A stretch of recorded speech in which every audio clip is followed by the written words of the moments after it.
full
Recording in progress. To organizing committee, we are shortly starting the program.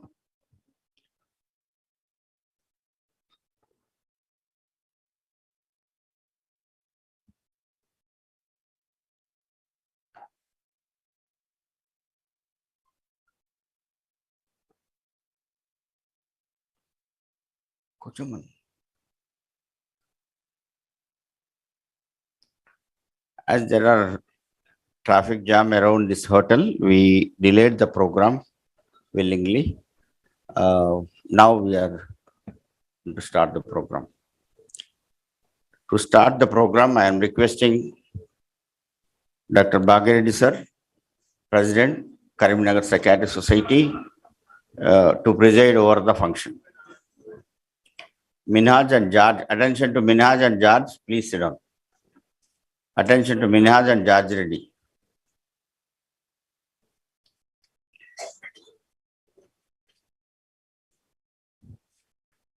I am requesting today's chief guest, Dr. Vinay Kumar, President-elect, Indian Psychiatric Society. Sir, bouquet to Vinay Kumar, sir.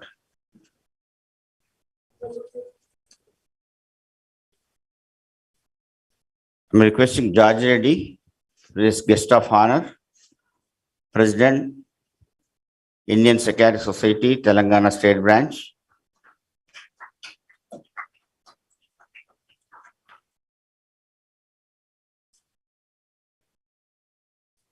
Next, Dr.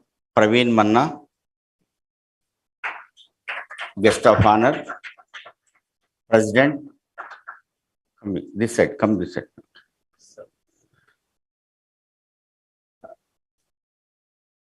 President, Indian Association of Private Psychiatry, Telangana State Branch.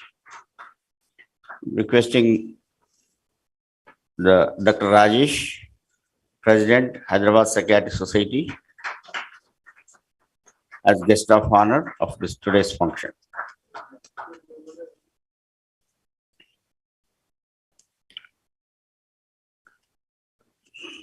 I'm requesting Dr. Prasad Rao, chairpersons of today's oration. Sir, please come out to the dais, sir.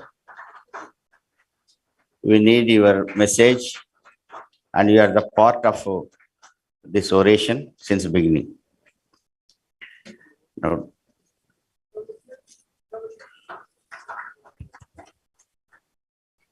I'm requesting today's orator, Dr. Peter John Varahagan.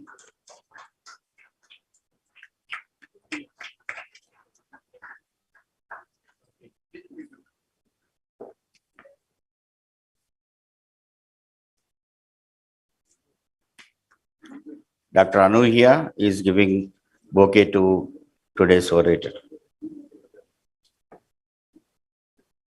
Requesting all to sit down to start the proceedings. To start the program, I think opening remarks by me, respected presiding officer Dr. Raghurami Reddy sir is a founder president of Karimnagar Psychiatric Society. We started this society around 11 years back in Karimnagar.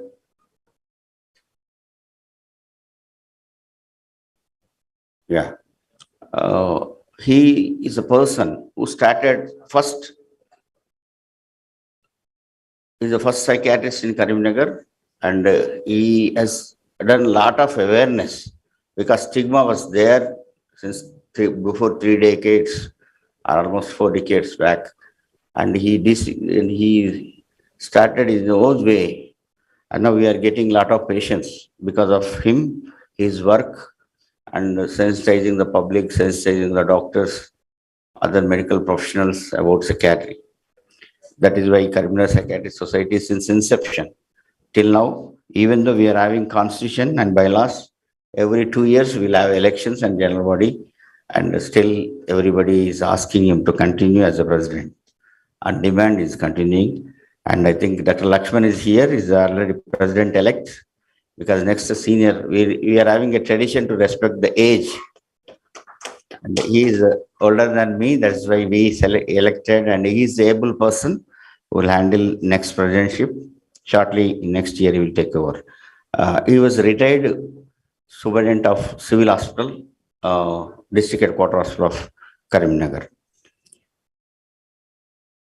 And today's chief guest, Dr. Vinay Kumar sir, I want to catch him since last 3-4 months, but hectic schedule. I don't know how the schedule of Dr. Vinay Kumar sir for next year after taking over, but I'm not able to catch him. We had a very good program under leadership of Dr. Praveen Manna, suicidal run at Karimnagar. We missed him. Even CME, last CME, Jaj Reddy and Telangana State Branch, he tried a lot to get him at Khammam, but there's problem there, parallel programs. And I think we are lucky enough to have Vinay Kumar ji today as a chief guest for this prestigious oration. Thank you, sir, for accepting and blessing the Karimnagar Psychiatric Society as well as the Telangana State Branch. Coming to Prasad Rao, sir is the person we should remember who has contributed to wholehearted. Today, Raghurami Reddy Oration is one of the prestigious oration in India as well as abroad. And sir helped us, and Dr. Chandrasekhar, I want to remember Dr. Chandrasekhar and Dr. M.S. Reddy, Dr. Ashok Reddy sir, all helped us in guiding us, Karimnagar Psychiatric Society, to make this oration to this level. I don't want to tell details, but in selection of the orators and in conducting and their encouragement, we want to remember, we will keep in our hearts. Coming to Jaj Reddy, he is the dynamic founder secretary, was trained by Dr. Raghurami Reddy as a founder president of Telangana State Branch. He has done 2 terms, I think, as a foundation seminal work in developing constitution to Telangana State Branch, even in recognition of Telangana State Branch. And I think he was already a past president of IAPP State, Telangana, and now became president of Telangana State Branch. Under his leadership, lot of activities are going on, and we remember him as his father for the contribution of Telangana State Branch. And the proud moment is he belongs to our Karimnagar and is a person of Karimnagar boy. Coming to Manna Praveen, the secret of the success journey of Karimnagar Psychiatric Society is a treasury department of KPS. He is a very able person in maintenance of treasury. And with that success, we started Shatavana Best PG Paper Award at South Zone level by KPS through Telangana State Branch. And we also done this Karimnagar Oration program, Raghurami Reddy Oration program. Most of them are Raghurami Reddy students in KPS. And we recently started P. Raghurami Reddy Research Fund in South Zone with 10 lakhs corpus fund. With all this, credit goes to Manna Praveen. He is one of the young psychiatrists, now became president, IAPP. We pray for him and is a wonderful man. He started practice after Bhagireddy. I am the second person. He is the third person in Karimnagar who starts practice with full all services, inpatient and outpatient services. Coming to Rajesh, is a successful consultant psychiatrist in Karimnagar, Hyderabad, presently heading the prestigious Association of Hyderabad Psychiatric Society as a president. And I'm having some requests and reservation about HPS. And we are the founder members of HPS. And today we came to this stage because of HPS. I want to tell proudly. I used to come to all CMEs of HPS. And all drug launching, Risperidone launching, Olanzapine launching, all drug launching used to happen in Hyderabad. We peripheral districts used to come and listen. We used to start immediately. That was not happening since last 4 or 5 years. I don't know. So there are HPS members in Warangal, HPS member in Karimnagar, there are HPS member in Khammam and Nizamabad also. My request to you, sir, and being a president of HPS, and we are not getting even notice for a general body meeting, being a member, senior members of HPS, and we want to participate. We are not at all in competition. We are having our own association and try to remember the Karimnagar Psychiatric Society, Nizamabad Psychiatric Society, and Warangal Psychiatric Society, and Khammam Psychiatric Society organizations are coming, and they are doing wonderful job. There is a oration program in Khammam Psychiatric Society, and with this is the strength of the Telangana State Branch, and you are the you have to do pioneering work because HPS by seniors, lot of I think include Raghurami Reddy, Masjid Khan, and all legendaries has done a lot of work to HPS. Now HPS is having prestigious orations and almost after Bombay Psychiatric Society. Like this is, I think you try to encourage the district societies to contribute to the Telangana State Branch. There's a request from our Criminal Psychiatric Society. Thank you very much for accepting and making this oration program success by to your cooperation. Both Judge Reddy and Rajesh are guiding us to conduct oration in Hyderabad. So coming to Raghurami Reddy Oration, we started this oration 6 years back. And the decision about general body of Karimnagar Psychiatric Society is to give one oration to the legendary psychiatrist in India 1 year and 1 year outside India. So that is going on. I think we are able to see the past orators. The first foundation oration is given, and here the Dr. B.N. Gangadhar sir accepted the first oration, and at Karimnagar is a very grand celebration of installation ceremony of Raghurami Reddy Oration, that is more than 6 years back. Then Rajiv Tandon, second time, same hall we conducted the oration. So third is Ajit Avasthi. Then the fourth is Keshavan, Dr. Keshavan from USA. And fourth oration gone to Mohandas. Now the sixth edition is Peter J. Verhagen. So he's the person of founder secretary of what? And now I'm EC member of WPS section of spirituality. And he is the founder secretary of that section of WPA. So since then, he nurtured the section as a chairman, I think 2 times, and he's still in the spirituality work.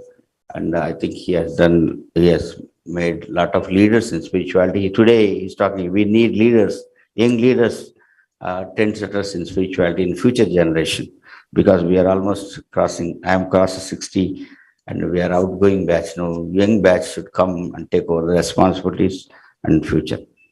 With this, few remarks as a secretary of KPS, and I'm handing over to the president, Bhagirathi sir, to carry the proceedings.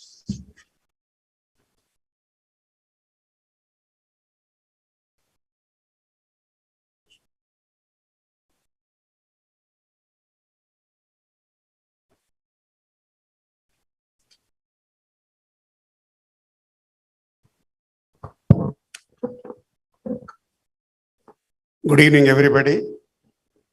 It's a pleasant evening in this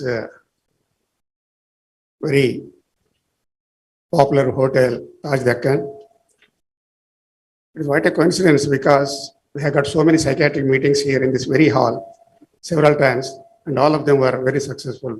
Some of them were presided over by Dr. Prasad Rao and all other luminaries. So coming to the point of Karimnagar Psychiatric Society, it started 11 years ago.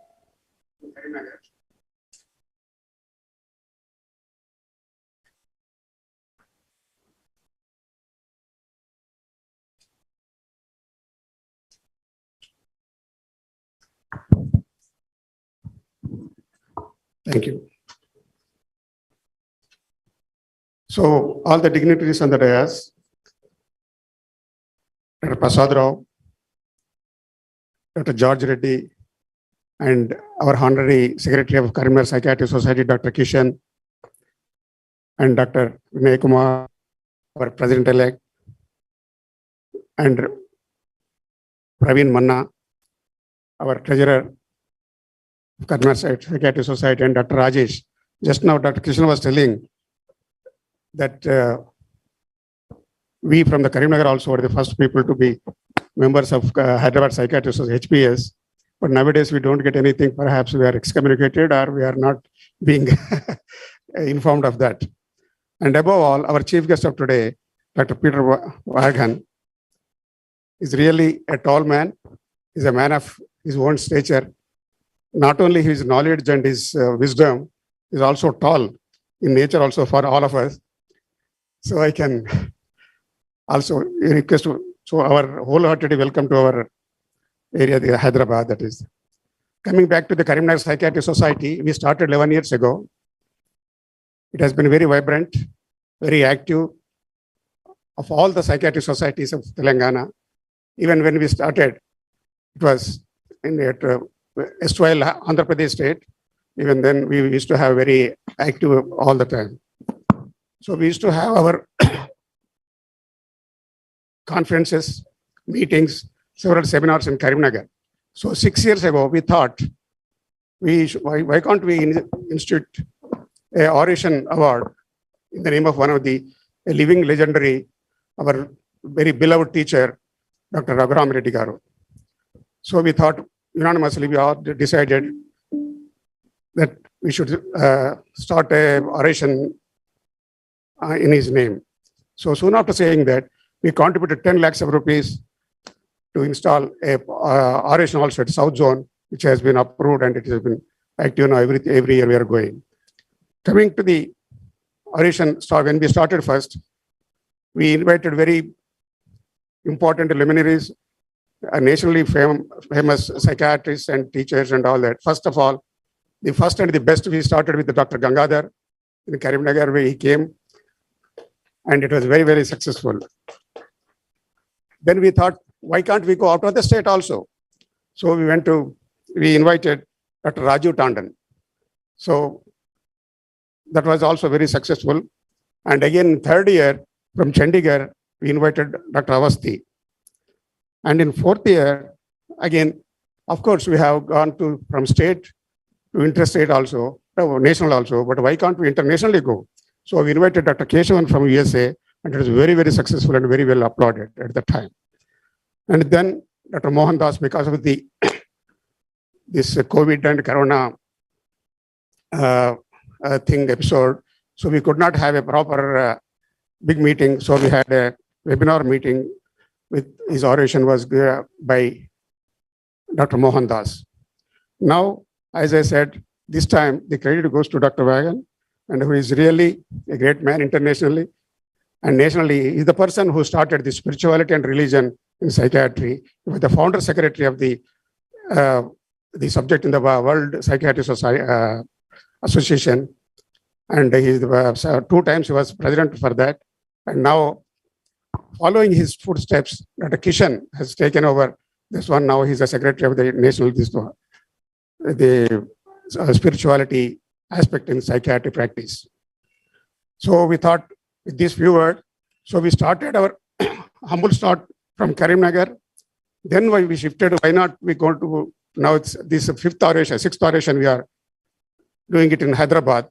Perhaps with all our active participants and all our junior active members of Karimnagar Psychiatry Society, next time, perhaps we might go to Delhi to have conduct the same oration here. And if not, and internationally also, I am planning, maybe I am over ambitious, either internationally also we should go either Nepal or Sikkim or something like that we are planning. So it will combine both to understand the different varieties of the people and the pan-Indian aspect of psychiatry, how best we do, and Karimnagar Psychiatry Society can do the best for the propagating. Coming back to the oration of Dr.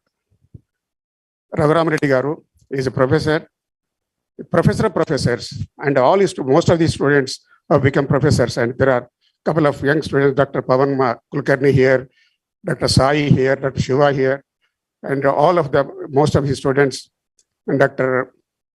Ashok Reddy Garu, and so many people. They're all professors and in their own way.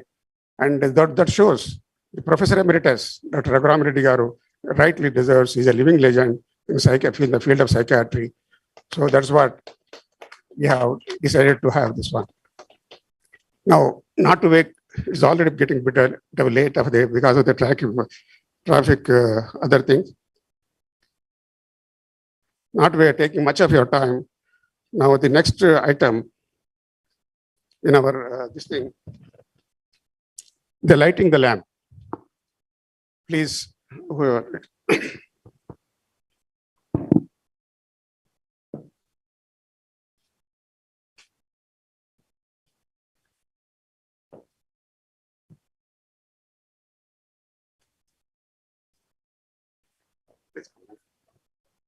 Dr. B.N. Gangadhar sir, Dr. Raghuram Reddy sir, to please join for the lighting of lamp. Dr. Ashok Reddy sir, Dr. Arvind Brahma sir, Dr. Uday sir, Dr. Minaj sir, Dr. Vishal sir, please join for lighting of the lamp sir.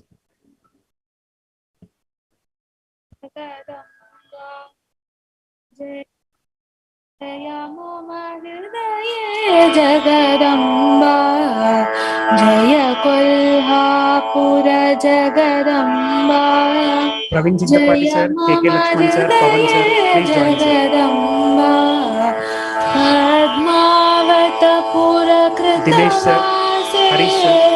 Karunojrumbita mruduhase Madhye kinchit duragate Punarapi karavirayate Jaya Kolhapura Jagadamba Jaya Mama Hridaye Jagadamba Linga Vibhushita Nijamakute Karadhrita Madi Ruchira Phale Linga Vibhushita Nijamakute Karadhrita Madi Ruchira Phale Sumahita Lakshmi Namadhare Jaya Jaya Sachidananda Pare Sumahita Lakshmi Namadhare Jaya Jaya Sachidananda Pare Jaya Kolhapura Jagadamba Jaya Mama Hridaye Jagadamba Jaya Mama Hridaye Jagadamba. Thank you sir.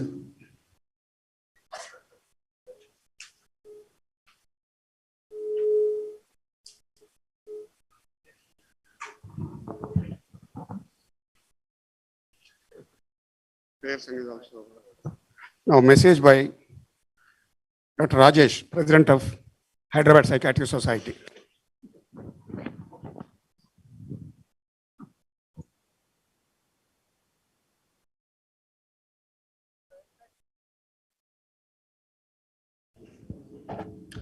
Good evening, everyone. At the outset, I thank the organizers for giving me an opportunity to address this gathering.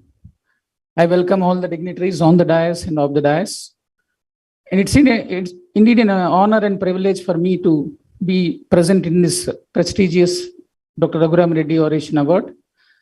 And many stalwarts have presented this award before, as already the previous speakers mentioned. And I welcome today's presenter, Dr. Peter Verghen from Netherlands. And without wasting much time, we are waiting to listen to his oration. And I hand over the proceedings to the next speaker.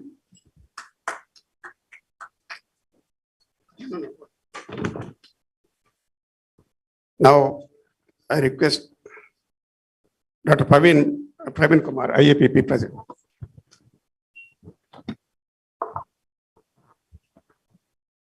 Good evening, everyone.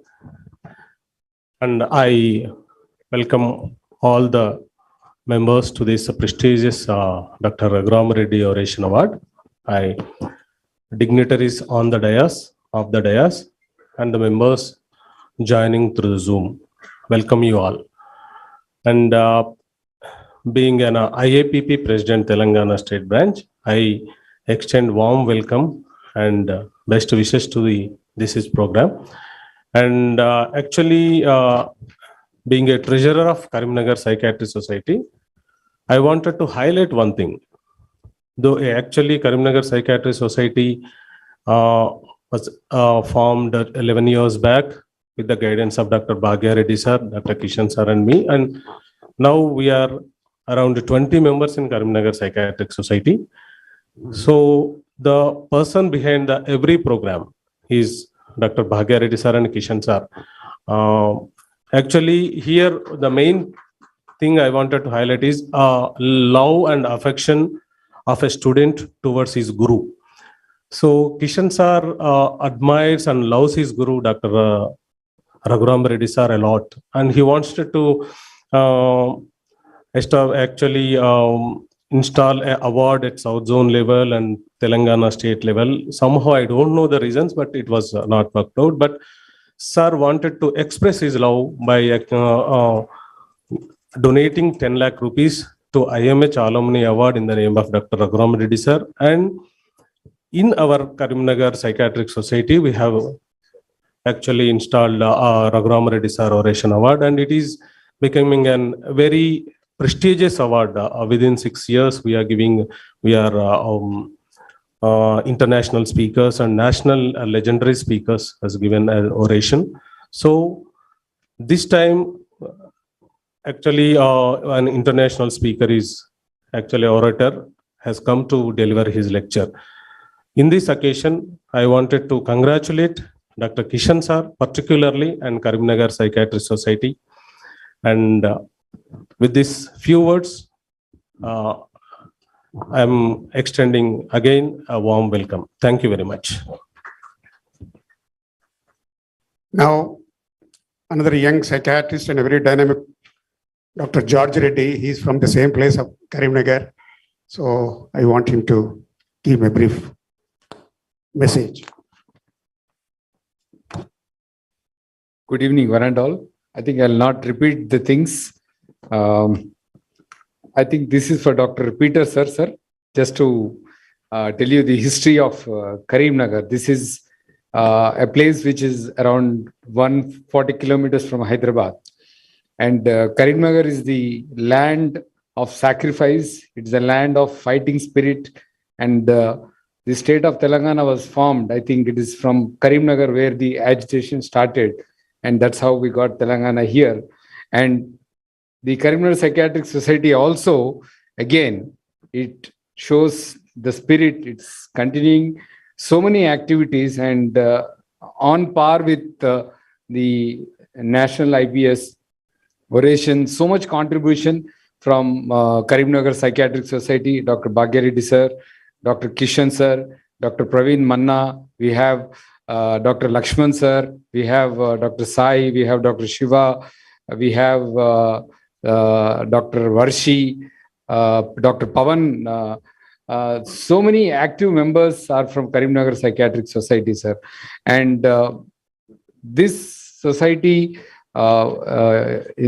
instilling Dr. Raghurami Reddy Oration, I think an excellent gesture from the student to his guru. But he is guru to all of us. So really, we feel that this oration is ours also. So I think we are really happy that it's taking place in Hyderabad. And we are blessed that Dr. Vinay Kumar sir, the president-elect, is here on this occasion.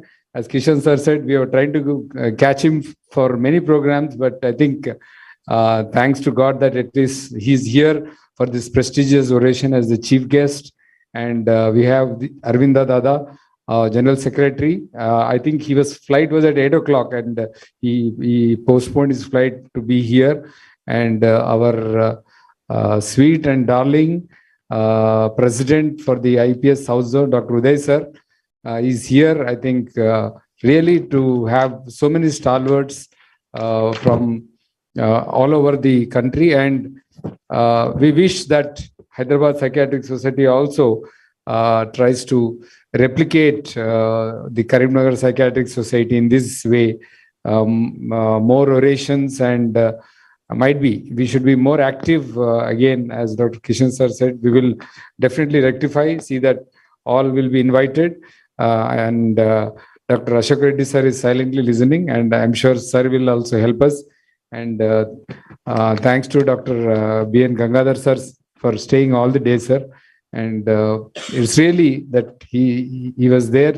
It is a good omen. Sir took the first oration.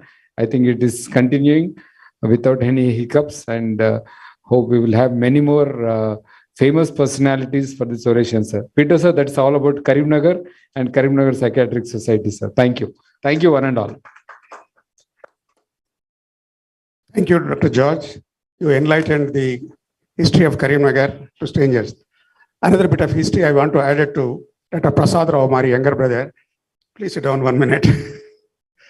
Perhaps most of you don't know, as I was saying, Karimnagar is very vibrant and very active district everywhere. Dr. Prasad Rao, sitting in front of us today, is a national, internationally famous person now in the field of psychiatry. His first launching and springboard was from Karimnagar. From Karimnagar, he was elected. I was organizing secretary at that time for the first time in Karimnagar district. People were at what they have, Andhra Pradesh. People were even not sure about that, but it was only at Prasad and at Ashok Reddy at that time behind this thing. Bhagya Reddy garu, you go ahead with this. We'll have it for Karimnagar, because before that always used to be only big cities like Hyderabad, Vijayawada, Rajahmundry, or Vizag, or something like that. So for the first time in Telangana, I think the Karimnagar we started, and it was very, very successful. And that were successful with that regard of Dr. Prasad Rao as a springboard, a launching pad, I can say. So from there, he never looked back. He went from Karimnagar to Hyderabad, became this thing, and national president and international president, and got not. I think he has got list of his achievements. So now I request Dr. Prasad Rao, my younger brother, beloved brother, to give his message. Reddy garu, you have snatched away all my words, so I don't have much to talk about. But I was about to start. First of all, Dr. Vinay, the incoming president of Indian Psychiatric Society, our chief guest, and Dr. Bhagya Reddy sentiments and George Reddy's sentiments, I very strongly reciprocate. Today is one of my happiest days. Yes, you are right. 22 years back, when I became president at Karimnagar, I actually brought Karimnagar to the broad light. And then he took over as the president, and then we continued the way. Only 3 things I want to say. First of all, I was involved in this award since the beginning. I was part of the selection committee and helped Kishan and all the 6 speakers, including starting from Gangadhar. I played a part, both Rajiv Tandon, every one of them. So I'm yet again proud that Peter is selected this year for one more personal reasons. Spirituality has been one of my area, and bringing the person and icon in the world psychiatry who started this section is a honor for all of us, and especially for the Karimnagar psychiatry. The second thing I would like to really talk very briefly is your message today, Peter, is going to be the youngsters sitting here might actually get interested in this subspecialty. I would call it subspecialty, religion and spirituality in psychiatry. So thank you very much once again.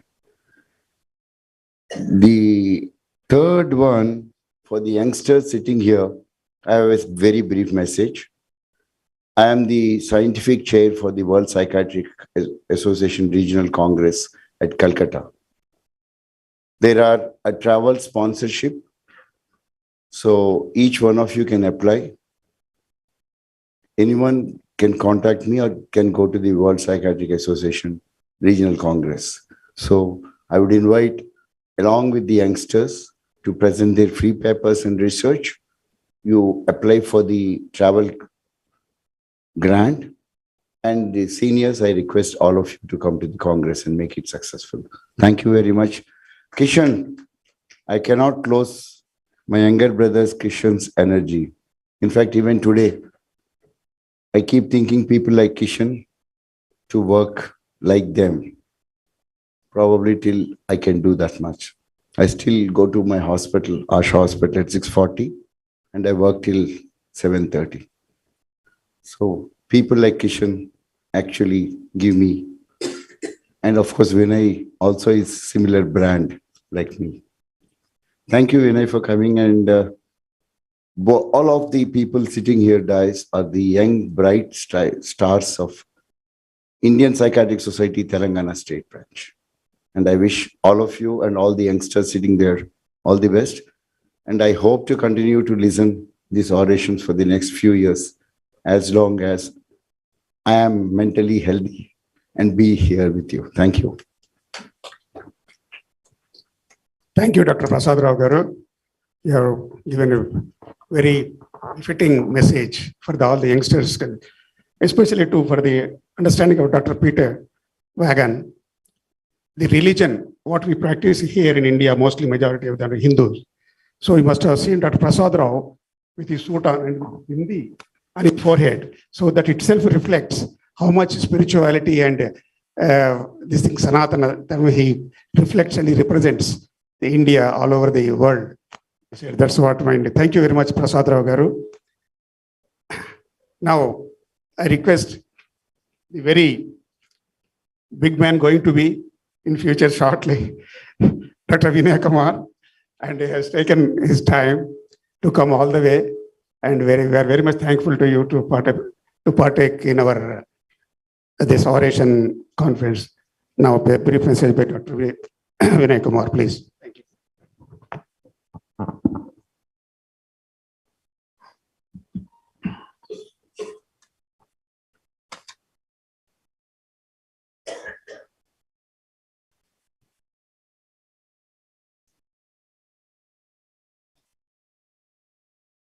President of Karimnagar Psychiatric Society and presiding officer of the inaugural function of this prestigious oration award session, Dr. K. Bhagireddy Sahab, Professor Raghurami Reddy sir. Before I start talking anything, I would like to recall that exactly 20 years back, in 2003, Raghurami Reddy sir organized ANSIPS in Hyderabad, in which I contested for the post of direct council member for the first time.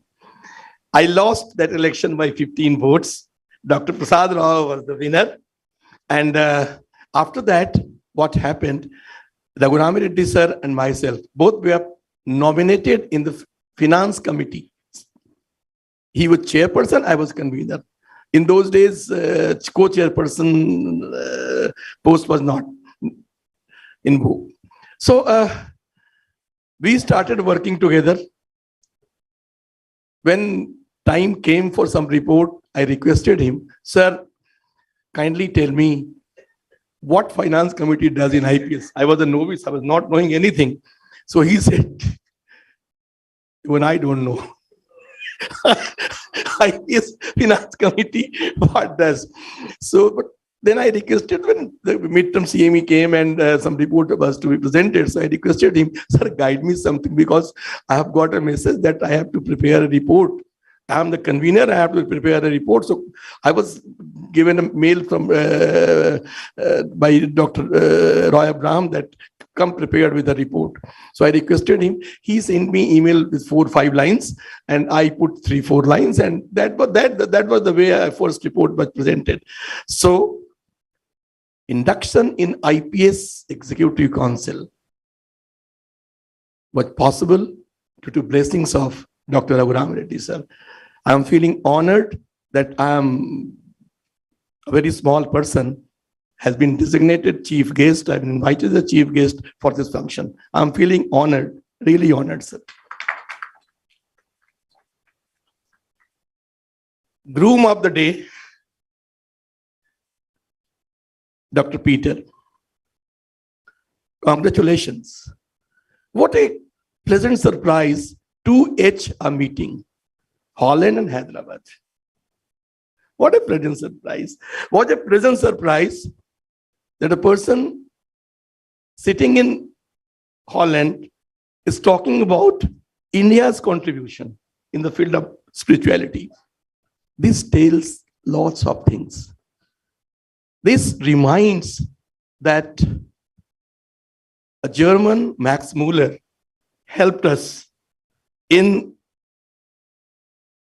being translated all our pristine documents, very valuable documents, Vedas, and now we have all the details and everything. So in old times, Sanskrit and English, all our scriptures were read and understood in only 2 languages. In other languages, translation came much later. Other dignitaries on the dais, I'm not taking names. I would like to share a few things. I come from Bihar.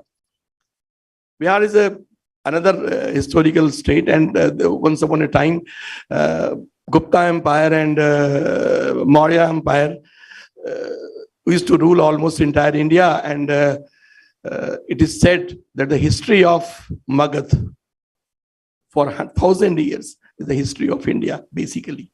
So that was the situation. So 3, 4, 5 big universities were there. One was Nalanda University, another Vikramshila, third one Vajrasan where the Bodh Gaya is. Fourth one was Udantpuri. There is a place called Bihar Sharif. This university was called Udantpuri, means Udayantpuri. Something is flying in the air because it was located on a hilly area. And fifth one was Telhara. Teladhak. Now it is called Telhara. So that excavation is going on in that place. So all these were big universities and attracted readers from everywhere.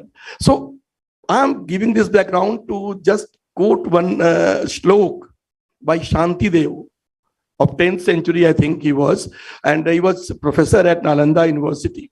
He says, Chadaitum medini sarvam kutasharam bhavishyati upanaschar matrena channa bhavati medini.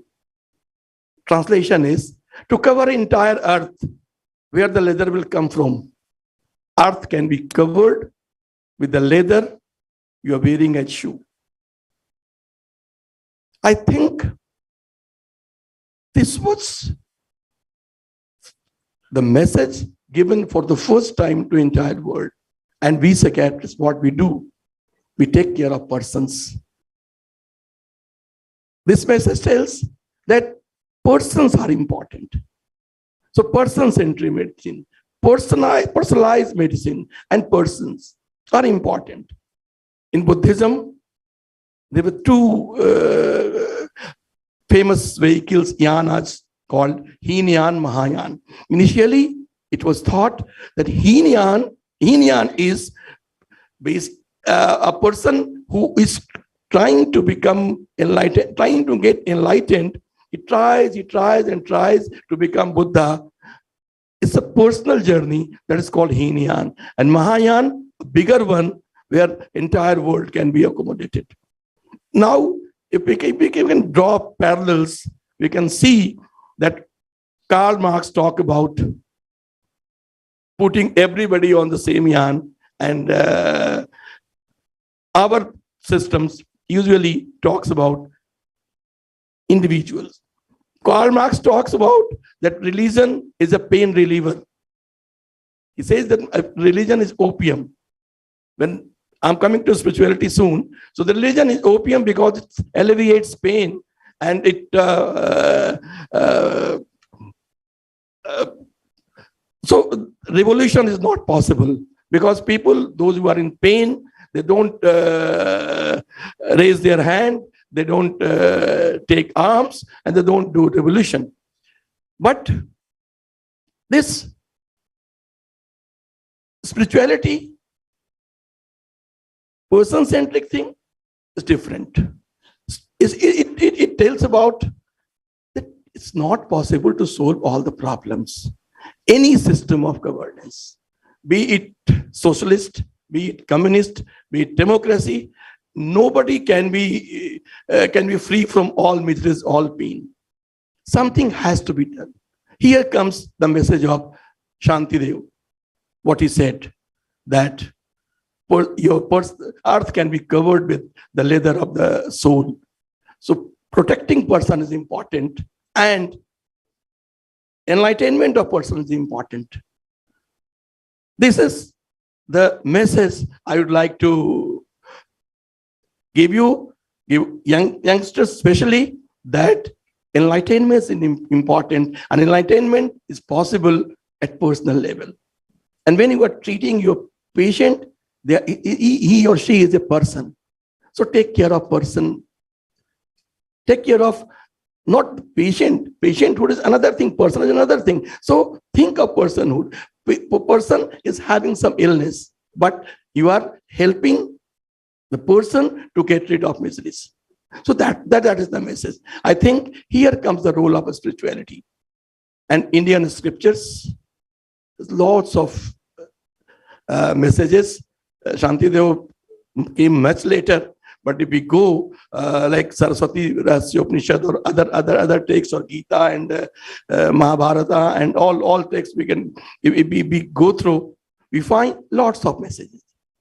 I'd like to conclude with a line from Ramcharitmanas by Goswami Tulsidas. He says, Shastra suchintit puni puni dekhiye.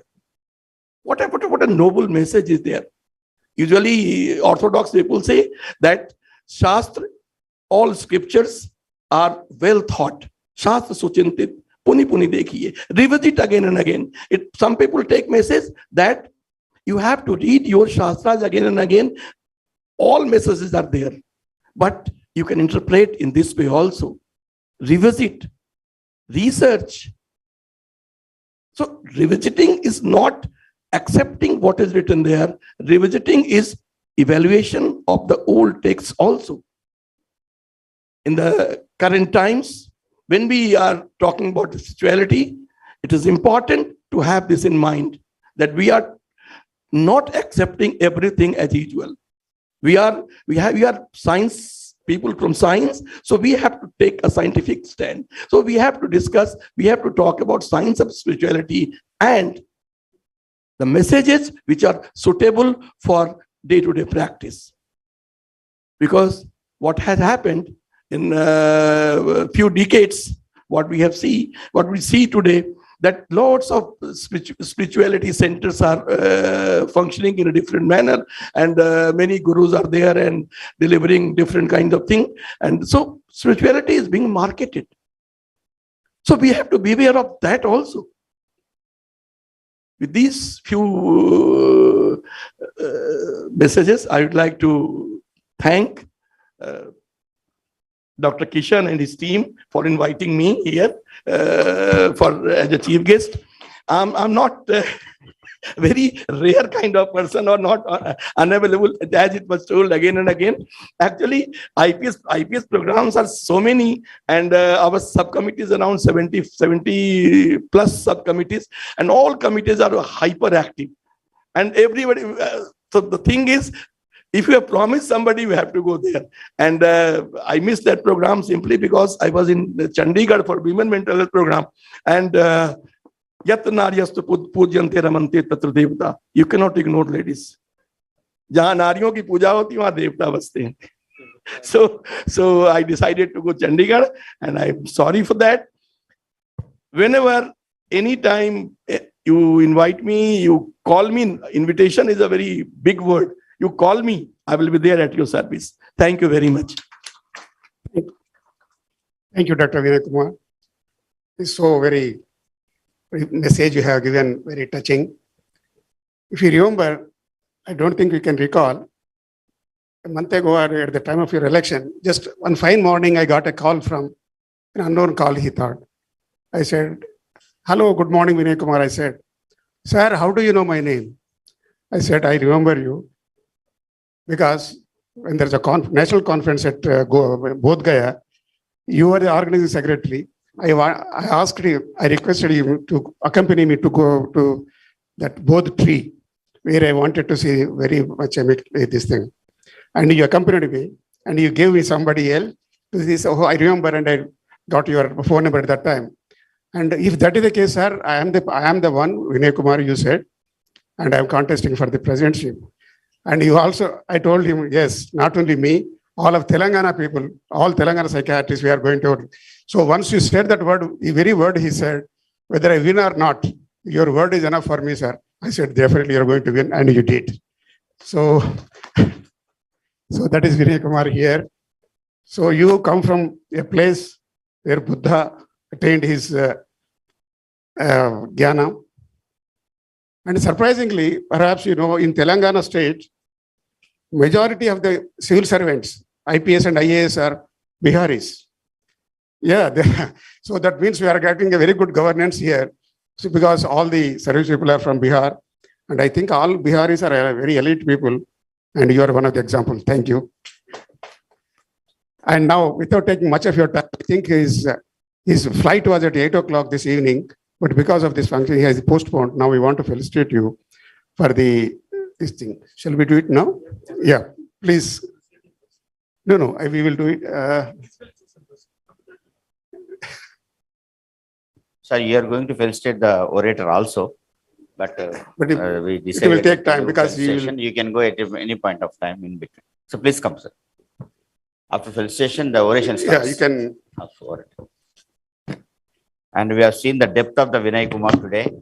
And I think IPS office will be in the best hands. For next year, we are going to see is a memento by Prasad Rao and George Reddy. Sir, bouquet.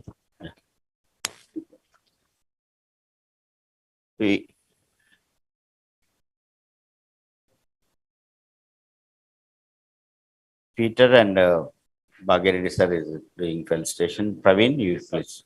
Rajesh, sir, these are all young psychiatrists. You should bless them. George, Praveen, Rajesh.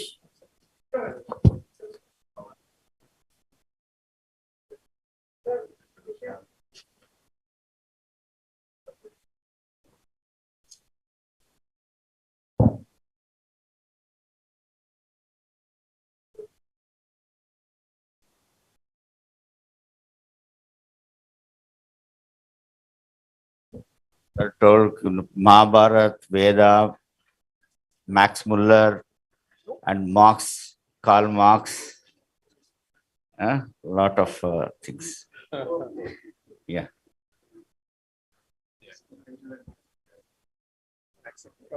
Yeah. So, Thank you, Dr.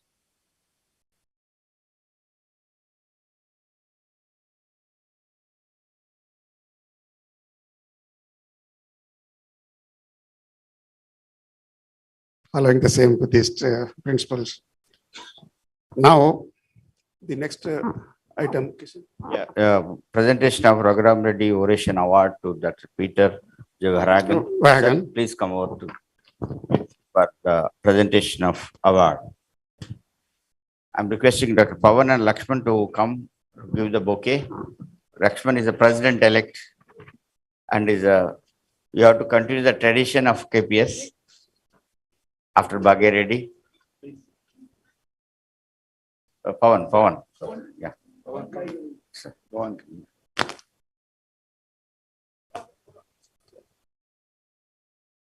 Next gold medal.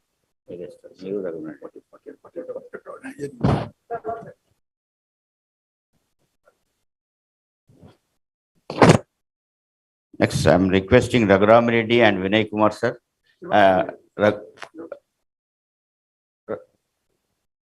Raghurami Reddy and Vinay Kumar, sir, to give the gold medal.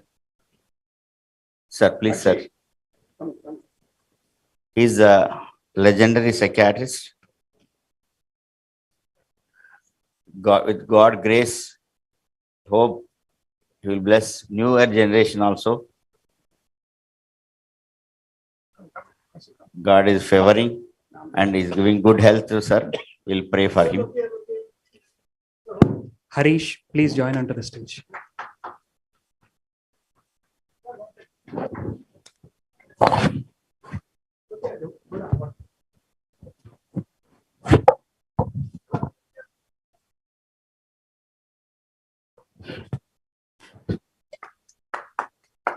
Now I'm requesting Dr. B.N. Gangadhar and Dr. Ashok Reddy, sir.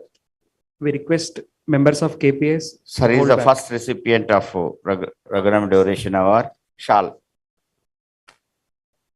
Sir, Ashok Reddy, sir, please come here. And Ashok Reddy, sir, is a person who trained so many young disciplined. Very disciplined, I know.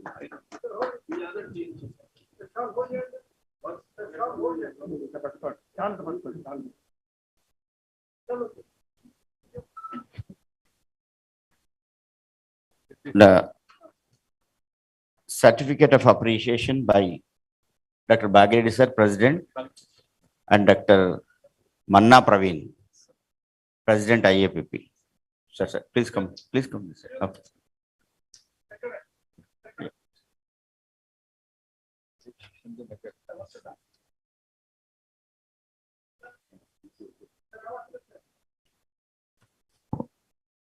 Uday Kumar is here. Vishal, please. Memento by Vishal and Minhas. Aravinda gives certificate.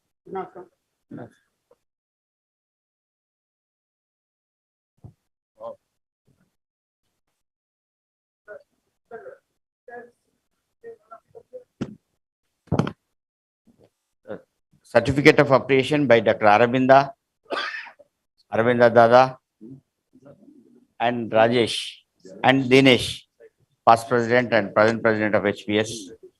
Please. Certificate of appreciation. Yeah. The citation.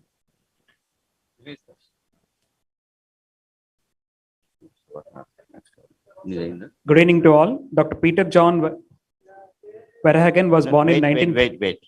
We want to present a check of honorarium as costing 40,000 rupees to the orator. Requesting Indian rupees. Dr. Praveen Chintapati, please come over. And Dr. Raghurami Reddy Garu is doing lot of work in public health. So please come.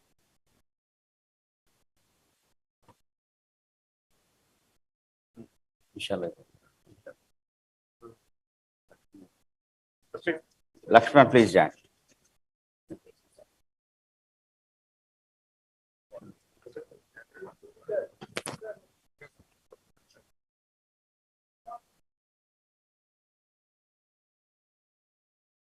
Over to Sai to read the citation. Come to the picture and then.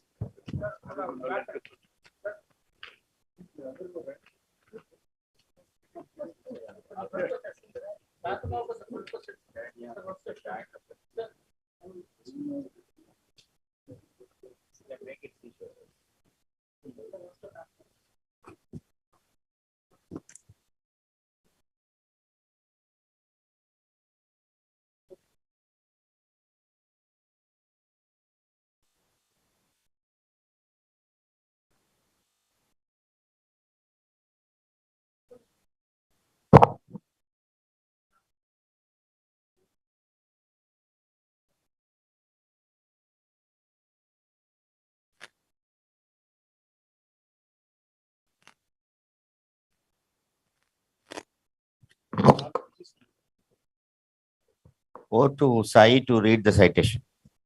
Dr. Peter John Verhagen was born in 1957 in Gouda, Netherlands. In 1975, he began studying theology at University of Utrecht. He received his Bachelor of Arts in 1979 and Master of Arts in 1987. In 1988, he became a proponent of the Protestant Church in Netherlands. Dr. Verhagen began studying medicine in 1976 and registered as a psychiatrist in 1988. He trained in group psychotherapy, psychodynamic psychotherapy, interpersonal psychotherapy for depression, dialectic behavioral therapy, and schema for focus therapy. He obtained his PhD with a thesis titled Psychiatry and Religion Controversies and Consensus, a Matter of Attitude from Tilburg University in 2019.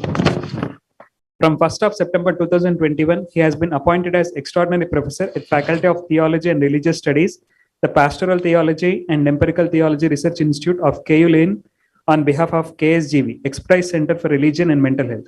Dr. Peter J. Verhagen held many prestigious positions and is a member of many professional international bodies.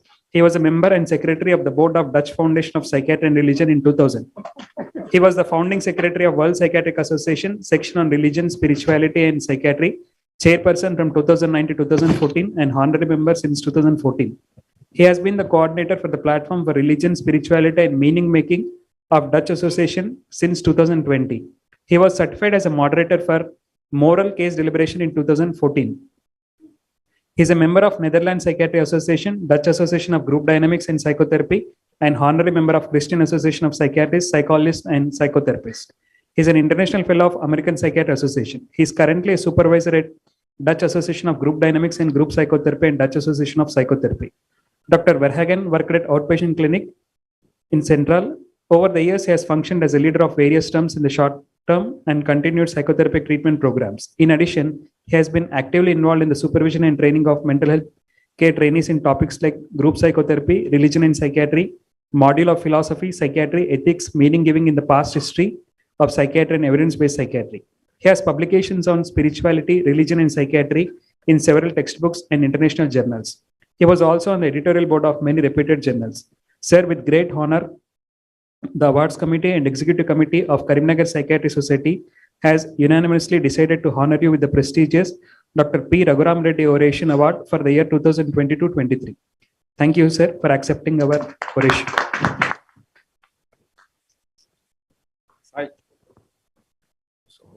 One photo by KPS members. Harish has to come out. Is the first student from Karimnagar, MD student, and all other PEs faculty. Please join. So we'll move. Also Deccan College. Deccan College. PEs, you should become model the.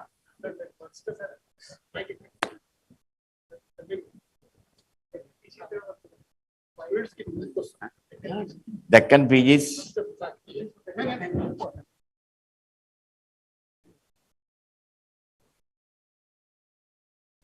We have one chair.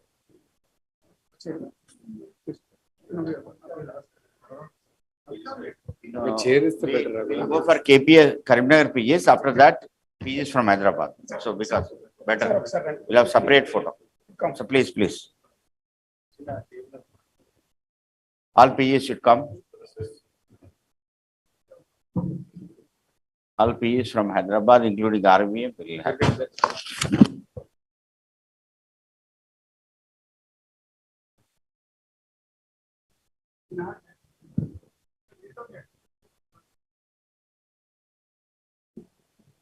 All PGs from Karimnagar, KPS members, please.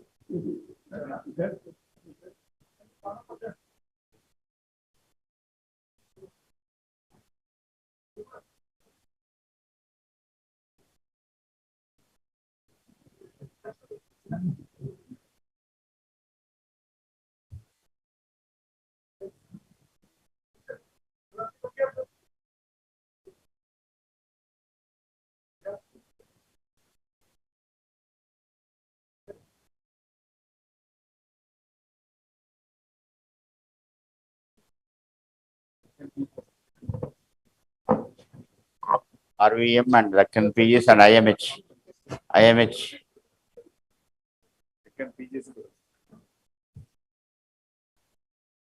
Minhaj Battalion. Please come. Actually, Peter agreed to have a talk at Deccan, but and RVM also. Please, random RVM also.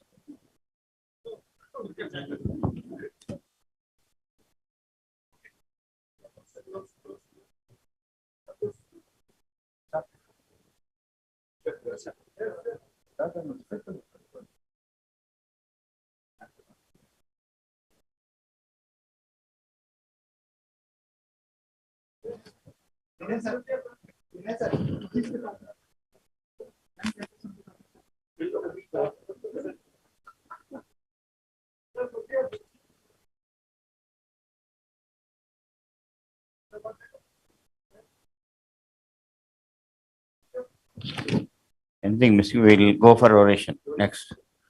So I'm requesting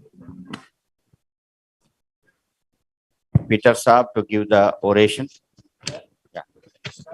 You can remove the- but Keep the don't medal. Keep the medal. You can remain. I'm requesting, no, chairperson. Before starting oration by Peter, and I'm requesting Dr. Bhagya Reddy and Dr. Prasad Rao to chair the session. Here, sir. You please.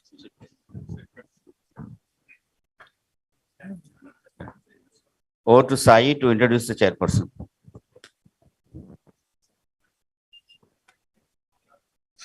We welcome Dr. Bhagya Reddy sir, President Karimnagar Psychiatry Society, and Dr. Prasad Rao sir, President AFPA. Both of them doesn't need any introduction. Over to the chairpersons.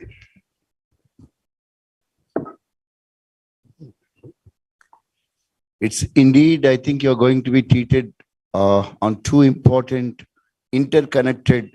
connectedness, the central theme of religion and psychiatry, and spirituality and psychiatry. In both, the central theme is going to be kind of a connection. I have the liberty to talk for a few minutes before I hand over to Dr. Bhagya Reddy, because our speaker said he needs probably a bio break for a few minutes. I have had the association with Peter for the last decade or so. I know him once he started the section. He's the founder. He started this section in the World Psychiatry, the religion and spirituality section. And myself and Kishan also had a long interaction with him during our World Congress on Religion and Spirituality at Jerusalem. The central important thing is all religions might differ on something, but they are connected in the central message. And in psychiatry, connectedness goes for each one of us do practice some kind of spiritualism. And very briefly, Peter, at a personal level, plays piano. And again, that is one way of connectedness, my own feeling. He has been involved in, as you have heard in his biodata, basically a strong believer of the religion which he practices. And not only that, he uses some principles of that religion and spirituality practice in the diagnosis and treatment of our patients. And of course, in general, positive mental health well-being. When he chose this topic, especially the spirituality and mental health, what do we learn from Indian perspective? He is actually going to message us all about the larger Hindu. I think he's going to touch about and India is generally considered as a karma bhumi.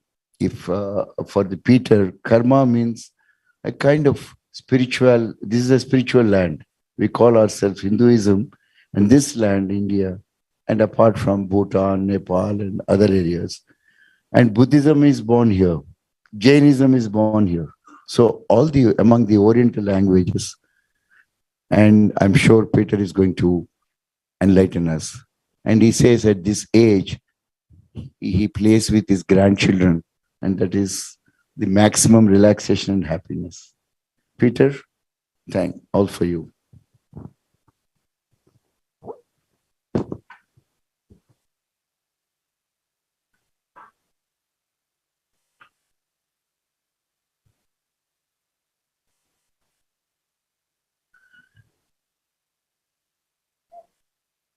Welcome to you all.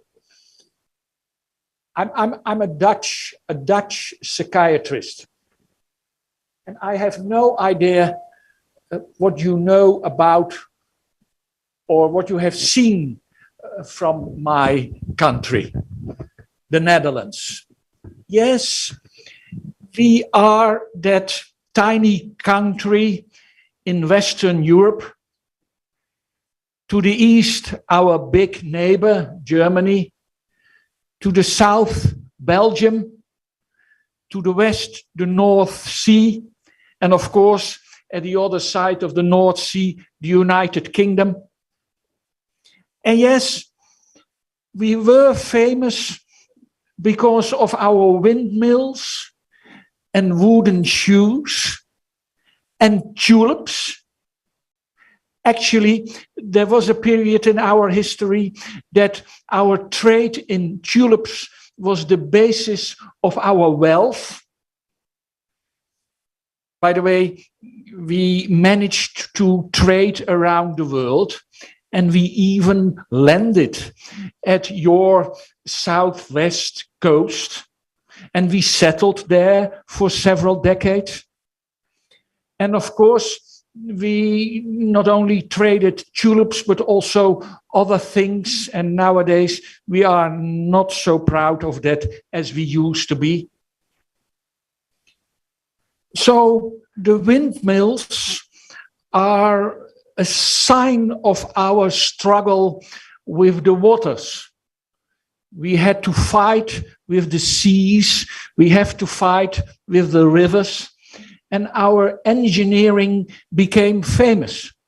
And even our skill to help others in their fights against the water became famous, even in this part of the world. Actually, the Dutch people think that they know everything about everybody else. So we know about India and what your country is like and what your people like. But when we were here for the first time 4 years ago, I can't tell you how amazed, surprised, and moved we were when we discovered that there is much more than crowded cities like Delhi. We admired your culture, the wealth, the richness, the colors that were preserved during the ages, and so on and so on. And of course, the spiritual wealth around.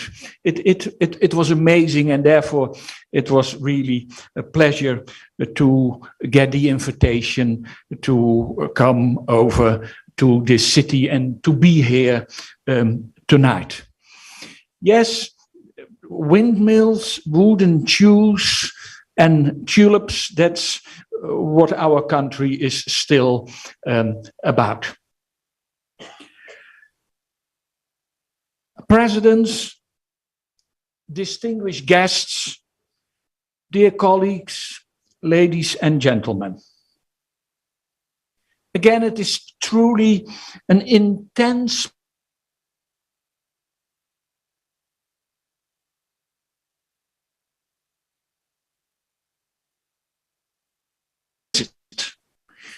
You have awarded me this prize, and I'm deeply grateful to you for that, especially, of course, the name giver of this award for granting me this honor. It was immediately clear to my wife and me that we would travel to Hyderabad. At that time, my wife was not bothered by medical problems she is now struggling with. So unfortunately, she's not here, but in her room here in the hotel, and follows the Zoom session. And I'm incredibly grateful to her for her loving effort she wanted to make to be able to be here with me.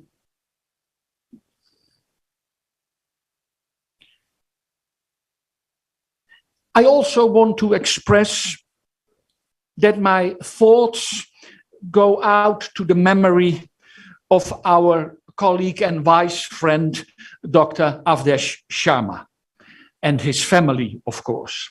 He passed away last year.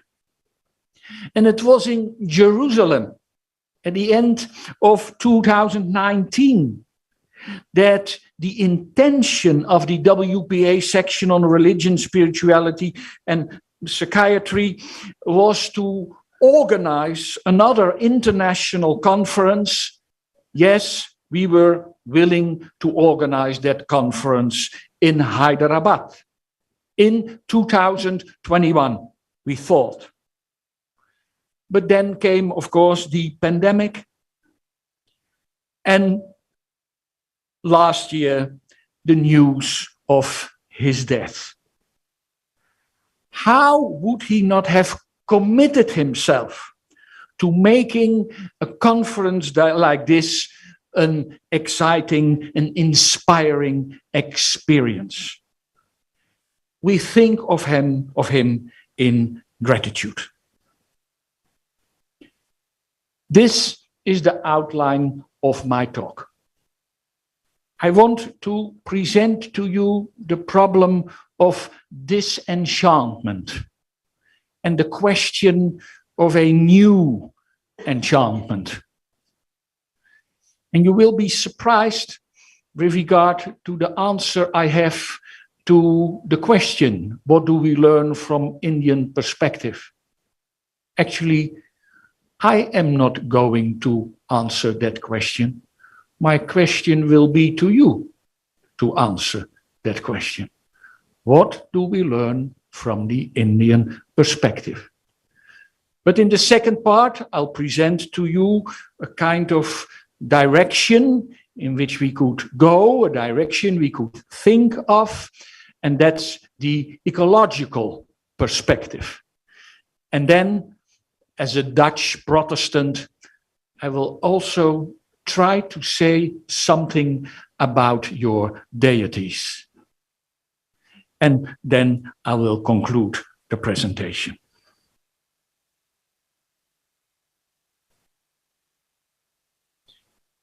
When I was in New Delhi in 2018, discussing the religious history taking with members of the Department of Psychiatry of the All Indian Institute of Medical Sciences, I made an obvious, strange proposal.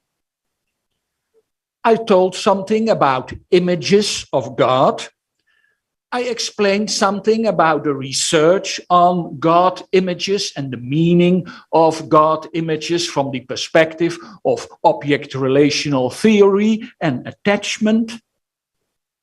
And also that we ask our patients to tell something about their image of God. And there is a lot of empirical research on the correlation between changes in the image of God and relational functioning under the influence of therapy. Well, I told them that, and I asked the colleagues and the residents if they ever asked their patients about images of God. Now, that seemed, of course, difficult to me because Hinduism simply has so many gods. So I suggested that maybe they would ask a top 3 of gods or something like that. At that moment, there was a lot of laughter. No, we don't ask our patients for a top 3 of their gods. That's not what we do in our practice. That is not the case in Hinduism. You don't talk about the deities in that way in Hinduism. Hinduism, they explained to me, is for people mainly the daily rituals. And that's what we talk about with our patients. In the meantime, I learned that the picture is a bit more nuanced. I have read some papers on qualitative research that show very clearly that people from any religious tradition really have their views and can tell you a lot about their God image related to their life circumstances and in case of adversity. By the way, in my opinion, qualitative research is of utmost importance. In other words, multi-method approaches will help to create a better understanding of the meaning of spirituality more than numerical data can express. The moment of that discussion has stayed with me ever since. I found it rather awkward of myself. As if it were self-evident that you can just transfer something like the discourse about images of God from one religious world to another one. But also because God and gods apparently do not play the same role regardless of a religious tradition. There is apparently a substantial difference between believing in one God or living with many gods. There is also a substantial difference between one tradition with an obligatory credo and compulsory dogmas, like the Christian tradition, and one tradition without all that, like Hinduism. Shashi Tharoor, in his Why I Am a Hindu, a book from 2018, Shashi Tharoor states that it's not even necessary for a Hindu to believe in a God in order to be a Hindu. He tells, page 4, how he became familiar with the piety of his parents from an early age. A beautiful passage, by the way, in the light of object relationships theory and the birth of the living God, as Rizzuto called it. I quote Tharoor. My father never obliged me to join him. He exemplified the Hindu idea that religion is an intensely personal matter, that prayer is between you and whatever image of your maker you choose to worship. In the Hindu way, I was to find my own truth. You understand, I would like to ask him about that image, about his image of his maker. And of course, I realize that this is the testimony of an intellectual and gifted man. And of course, the question is how representative his stance is compared to common people. I am aware of the fact that Hinduism is not the original name of Indian religion. Dr. Srinivasa Murthy taught me that Dharma is the name, which simply means the eternal law that supports and sustains those who practice it. However, what is the use of 2,300 gods compared to having one or none? And that is what I want to learn today. I'm concerned with two things. First, since the famous German sociologist Max Weber, we have become familiar in the West with the idea of disenchantment. Disenchantment.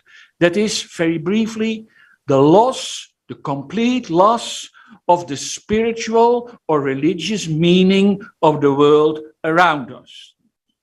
Disenchantment of the world we live in. I said we became familiar, but familiarized is not the right word because we do not feel comfortable with it. At least not anymore. It has punched a hole. It has thrown us back on ourselves. And we are looking, searching, desperately looking, searching for a new enchantment. Now, I think that this enchantment still exists in your country. At least it has not been so destructively undermined as in the West, or that must be a romanticizing mistake. But I would like to hear that from you. And undoubtedly, as academically trained professionals, you have been confronted with the disenchantment, because disenchantment has not bypassed psychiatry. So you have undergone the influence of it, which might be reflected in your daily clinical work. My second point is the question of that new enchantment. Because where should it come from?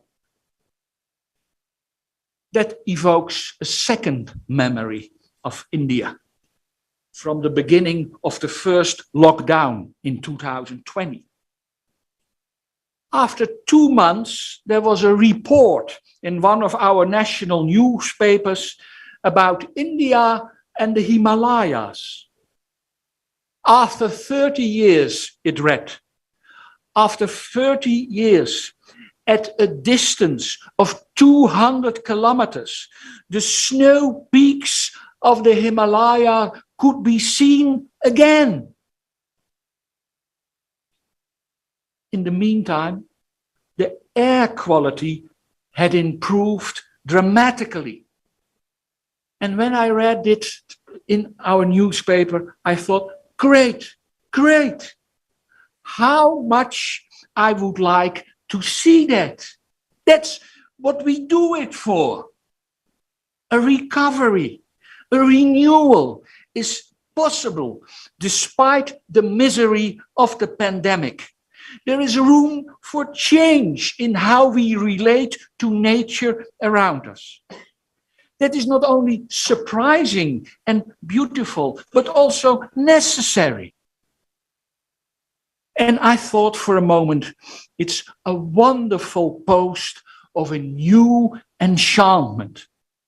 I'm afraid it has been over for a while.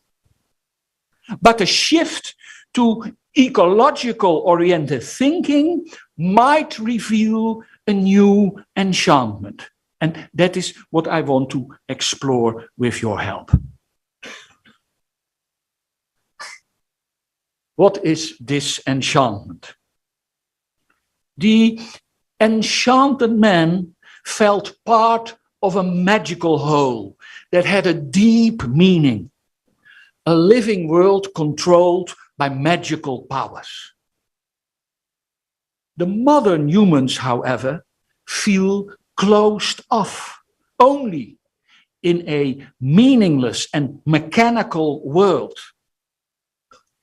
And this closed feeling of the modern self is fundamentally peculiar to a disenchanted worldview. In an enchanted worldview, man's self is porous. It is in direct connection with higher forces that have an influence on the self. The mind of man is intertwined with the spiritual world around him. And an extreme example of this is the idea of possession by evil spirits or demons.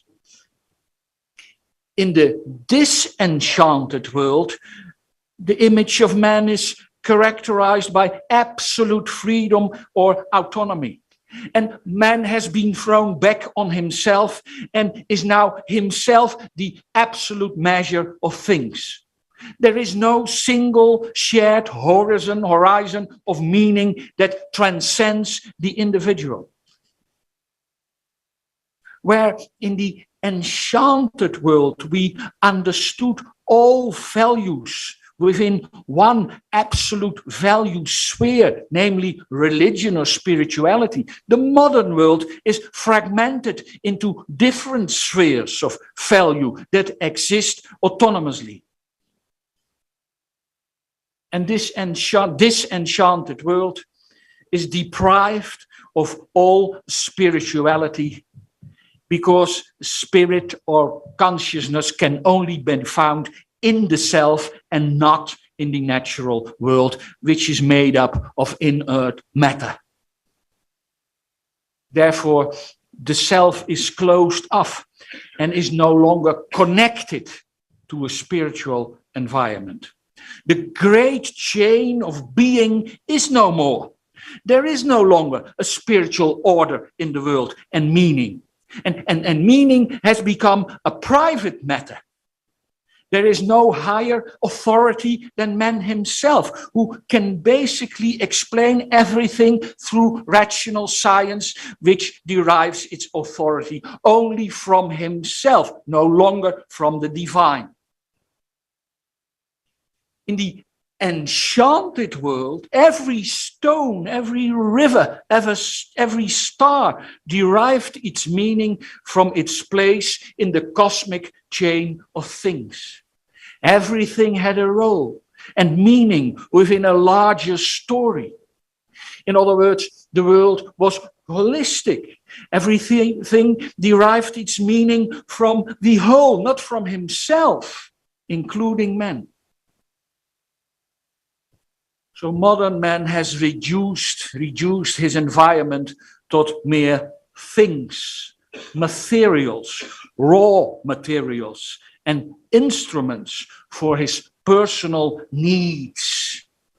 And each phenomenon is reduced to mere numbers and formulas. And all this is due, of course, the success of the rational and empirical natural sciences. We now want and can restrict nature with reason. Modern man is no longer receptive to the mystery and the magical, because we all assume that everything that is can, in principle, be explained scientifically. Even phenomena that actually still form a mystery to science do no longer appear as magical mystery, because we assume that these phenomena are also naturally explainable in a scientific way. Everything that is rational and scientifically transparent to modern man. In psychology too, this disenchantment took place. From the 17th century onwards, modern, rational, empirical thinking came into conflict with conventional psychology and humanities. And in the new image of man, there is no longer any room for an etheric soul or for spiritual forces. The new psychology wanted to reconcile itself with the natural sciences and looked for physical causes for mental disorders. So the spiritual domain became a matter of imagination or fantasy. And real mental problems were supposed to be rooted in the physiological. The etheric soul that animates the whole body is replaced on the one hand by the brain and on the other hand by the self. Possession, hysteria, madness, schizophrenia are all examples of mental illnesses that were disenchanted during the 17th century. They were internalized. The position is not due to an influence of spiritual forces from outside, but it is merely an imagination of the patient. And the same goes for hysteria and madness. They are physiological disorders that have an effect on the imagination. And in this way, experiences of trance, of spirit, demons, and angels are slowly but surely driven to the land of the imagination. We would see the shaman of the past as a schizophrenic, a madman. Within a disenchanted worldview, these people, like shamans, end up on the fringes of society. There is no place for people who live too much in the spiritual world. Someone who today claims to speak to angels and demons, we declare insane. And that person has nothing to say against that after all. It may be that he tells the truth, that he does hear and see angels. But often the DSM or ICD-driven psychiatrist will reassure him or her that these are only personal illusions rooted in physical abnormality of the brain. And conversely, in several primitive tribes of the Amazon, there is only one real abnormality or disease of mind, namely losing contact with the spiritual world. Someone who can no longer dream is no longer sensitive to impressions from the spiritual world. That is the one who is sick and needs to be healed by the shaman. Now, we will not go into the criticism that has been expressed over time on this concept of disenchantment. But in my view, the fact is that there is undeniable a grain of truth in it. Two comments on this. Disenchantment is a multifaceted process. There is desacralization, there is detranscendalization, and secularization.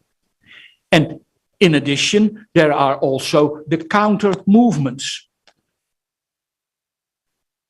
Now one has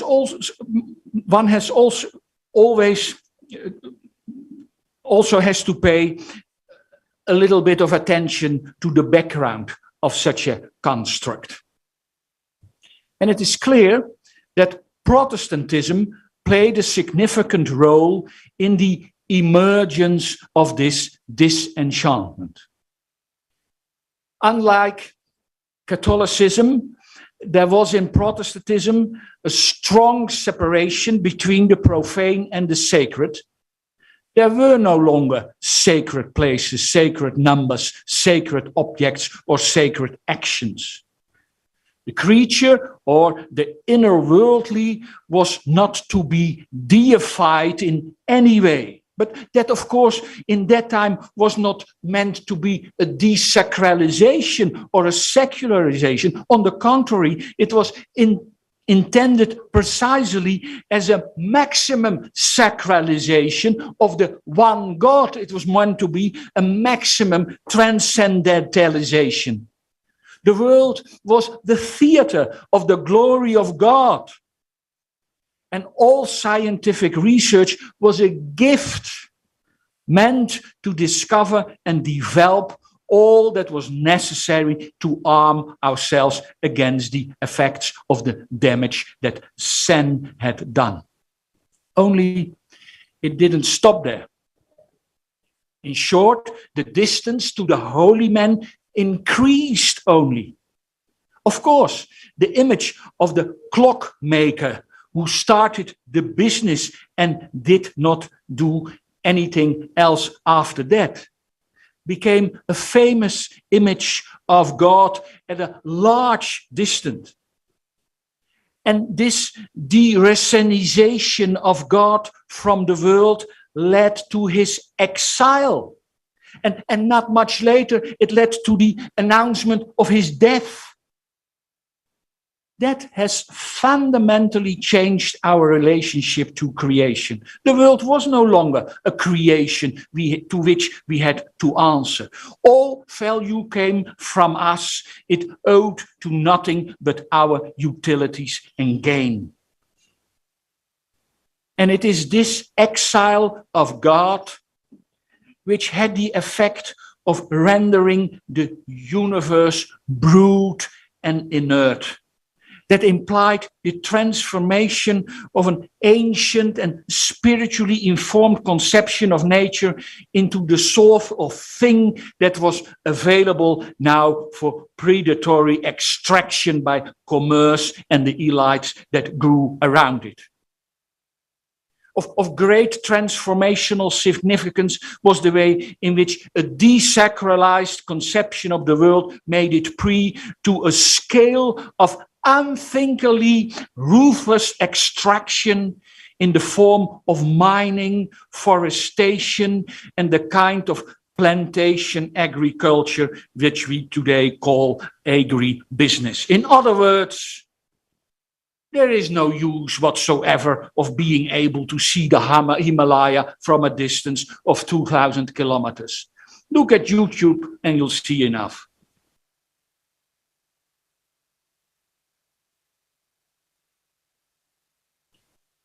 Max Weber himself used in his famous The Protestant Ethic and the Spirit of Capitalism a famous image to characterize the situation we live in. I quote, "The modern economic order is now bound to the technical and economic conditions of machine production, which today determine the lives of all the individuals who are born into this mechanism. And perhaps it will so determine then until the last ton of fossilized coal is burned." Take note, this is said a century ago. The care for external goods should only lie on the shoulders of the saint like a cloak which can be thrown aside at any moment. But fate decreed that the cloak should become a shell as hard as steel. That shell as hard as steel is the better translation of the German expression Max Weber used than the English translation of 1930. There one reads, iron cage. That expression, iron cage, by the way, became famous in itself but again, it was not a correct translation. But Weber didn't mean a cage because in a cage one is enclosed, suffers and is punished.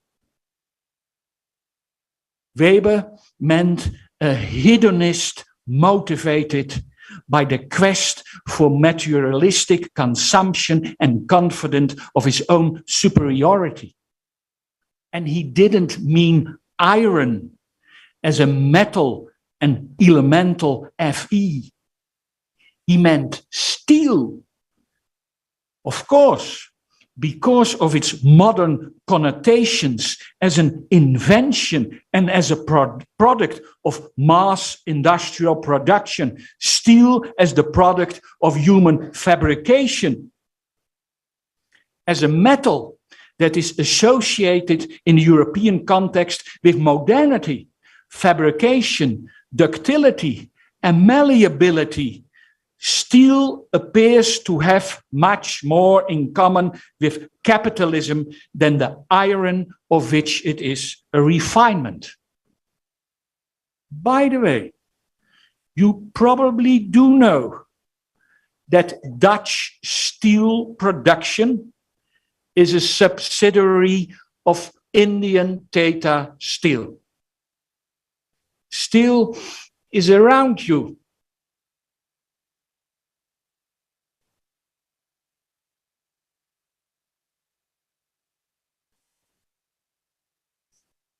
But in the meantime, you will ask, when is he going to tell us what we learn from the Indian perspective? Well, I'm not going to tell you what we can learn from the Indian perspective. That is, as I said, my question to you. I shared with you a problem, a real problem, a big problem. Problem that causes a lot of problems in today's world. I presented you a concern, and I would love to learn from you, to hear from you what we can learn about that. Do you agree, would you agree with me that an ecological perspective might be needed? I have presented you a problem, a personal concern, an existential concern, and I'm asking you for your advice. By the way, if I were to tell you what we are learning from the Indian perspective, it would just be a repetition of an old-fashioned, partly romantic, partly colonial question. As if I could control what we learn from you, those days are over. No, please tell me, explain me, tell me what we learned.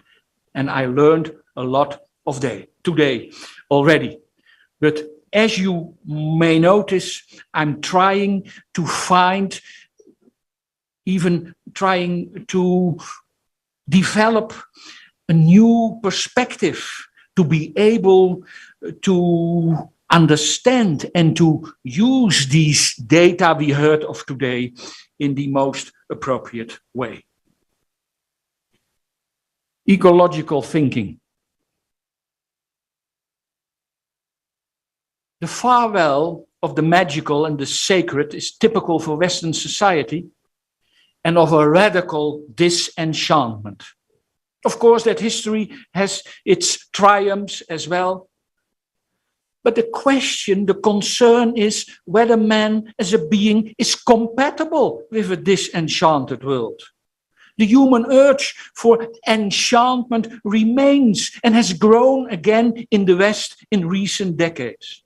Living in a disenchanted society seems to be neglecting an important aspect of a dignified, qualitative and meaningful life. And as man faces a series of crises of unprecedented proportions, the disenchanted paradigm is coming under even more pressure.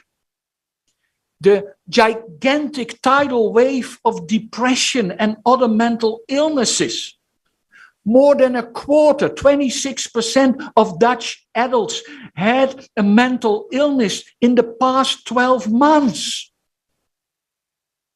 That is 1 out of 4. That tidal wave of mental illnesses, as well as the ecological crisis, cannot be separated from the fundamentals and paradigms of the disenchanted world. After all, the disenchanted paradigm is related to individualization, relativism, nihilism, and materialism. And both materialism, which manifests itself in consumerism, and individualization and relativism have a major influence on the ecological crisis. On the one hand, the loss of meaning and community causes a spiritual and existential crisis, and on the other hand, it causes little decisiveness in the face of collective problems such as the ecological crisis. The exploitation of nature is largely rooted in a disenchanted, materialistic, mechanical worldview, as Weber suggested. And the disenchanted self, which is closed off and alienated from its natural environment, stands in the way of a more ecological awareness. So the problems facing the West require more than just socio-economic solutions. They require partial re-enchantment, a radical shift in the principles of our disenchanted thinking. A new form of holistic awareness and thinking will be needed, I guess. So what is needed for this? Indeed, I think a way of thinking that is holistic, which is based on the idea that the self is embedded in and constituted by a complex natural world. Autonomy is not primary, relatedness is. It must be a form of ecological thinking that human beings understand in relation to the ecosystem. That is what ecology is about. It's the study of relationships between living organisms, including human beings and their physical environment. And that relationships are not possessing relationships, but living and lived relationship. There is not a world in itself, but a world understood in relation to its inhabitants, a lived and a living world. And being able to see the snow peaks of the Himalaya again evokes a new enchantment in the lived and living relationship between humans and their environment. It was a moment, even though I didn't see it myself, I read it in a newspaper, when upon the intimate bond between man and nature revived, unfortunately, for a brief time. Within such an ecological awareness, we can again search for shared experiences of meaning and purpose. After all, the ecological crisis offers us a horizon of meaning to discover a new enchantment, a spiritual reappraisal of nature that we cannot interpret in purely rational or scientific terms. A thorough ecology could provide a new enchantment, which does not fall back on a dogmatic system of religion.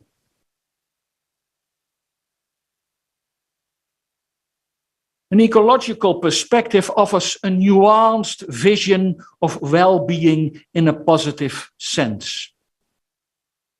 From an ecological point of view, well-being is not a static situation, but a dynamic equilibrium in which persistence, adaptation, and transformation play an important role. And this is, of course, not only based on automatic patterns, there's also a certain awareness and an alertness to the interactions with the environment and yourself. And this awareness is helpful to sense changes, to recognize old habits that are no longer appropriate, and to be able to find and practice new habits.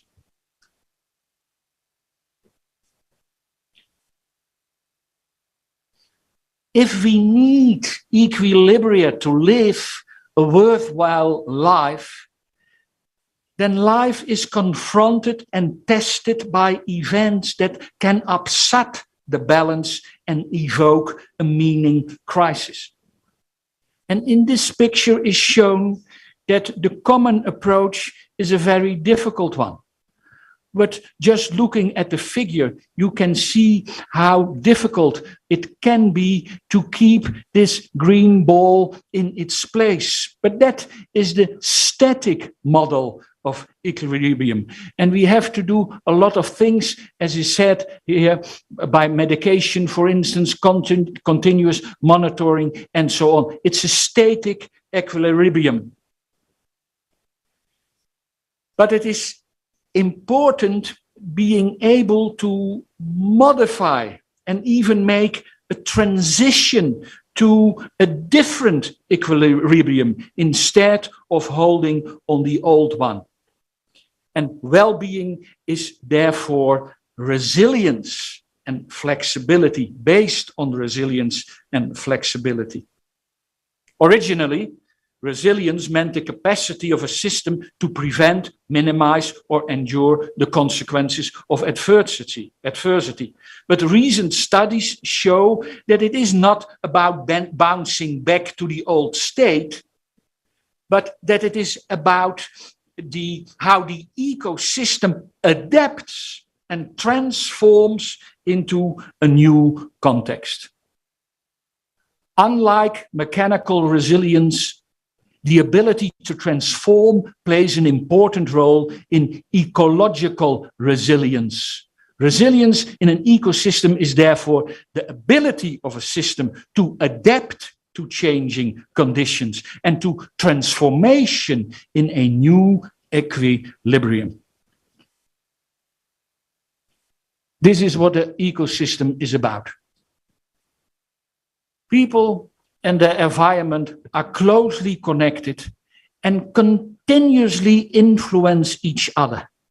But also inside people, there is constant interaction, such as the interaction between our brain and our body, and the interaction between complex systems in our brain.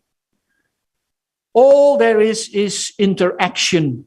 And these interactions shape our experience, shape our lives. And in that sense, ecology offers us a new language that helps us move away from the reductionism and helps us to look at mental health in a new way. A new language with new concepts like resilience, adaptation, and equilibrium.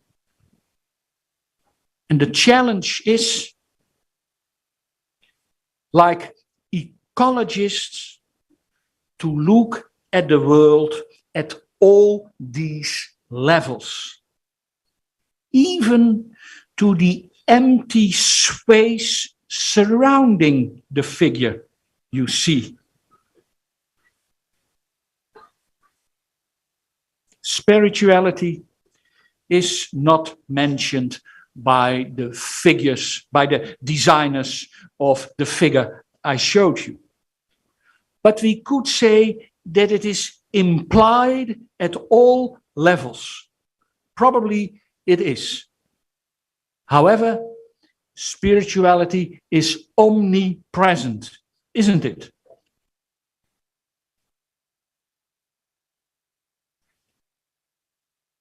You have a summer god, Suruya, a goddess for the morning rat, Uzas. Forgive me when I pronounce the names in a rather strange way. You have a god for the wind.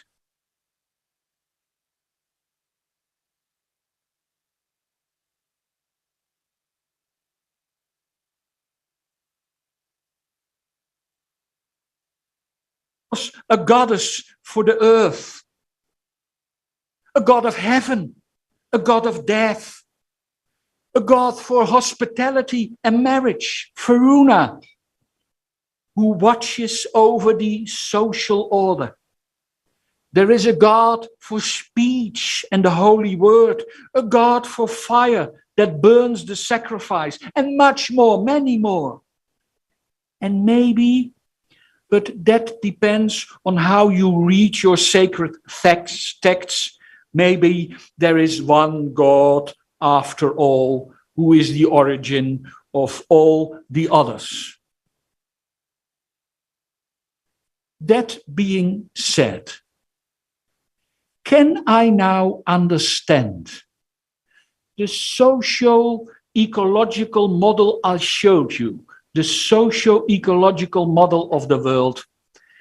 Can I imagine, can I understand this model as a theater of the deities, in which we are invited to view the world around us not from a distance as spectators, but to let ourselves be carried away, to be enchanted again, to let us be touched and moved?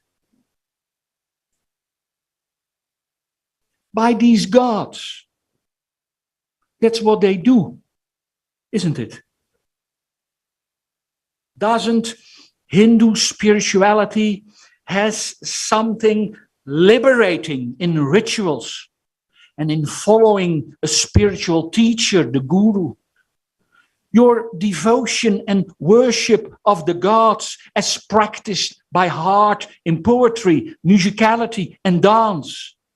Is it not the expression of our relatedness to our surroundings in wonder, in gratefulness, and great expectations? Or am I completely wrong? Please tell me. And then there is, of course, the cow, the holy cow.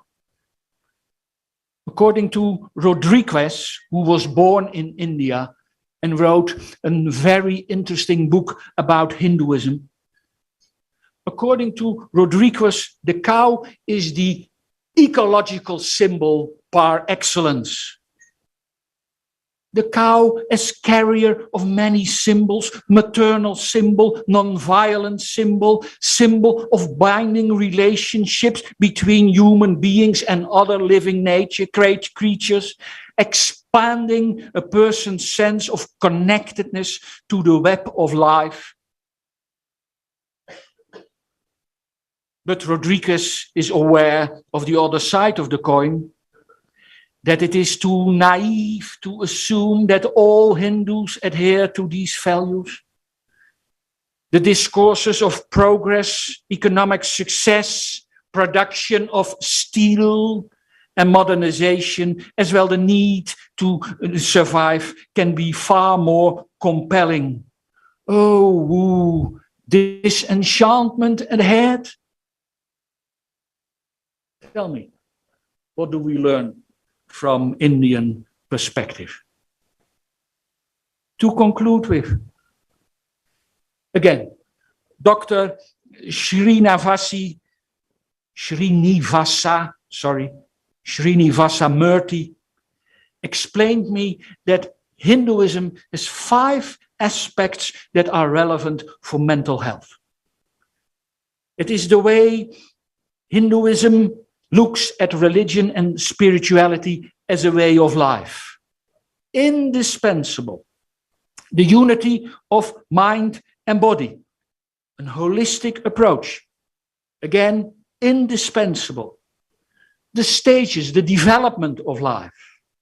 The discharge of one's responsibility. And the science of yoga and meditation.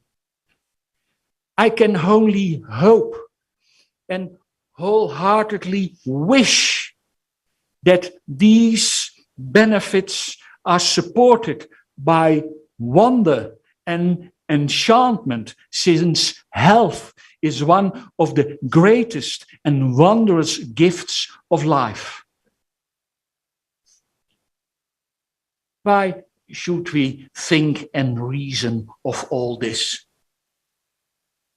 Because it is absolutely necessary and recommended by WPA that we as professionals are aware of our life view, our own life view and values, because they govern at a conscious or unconscious level our professional practice.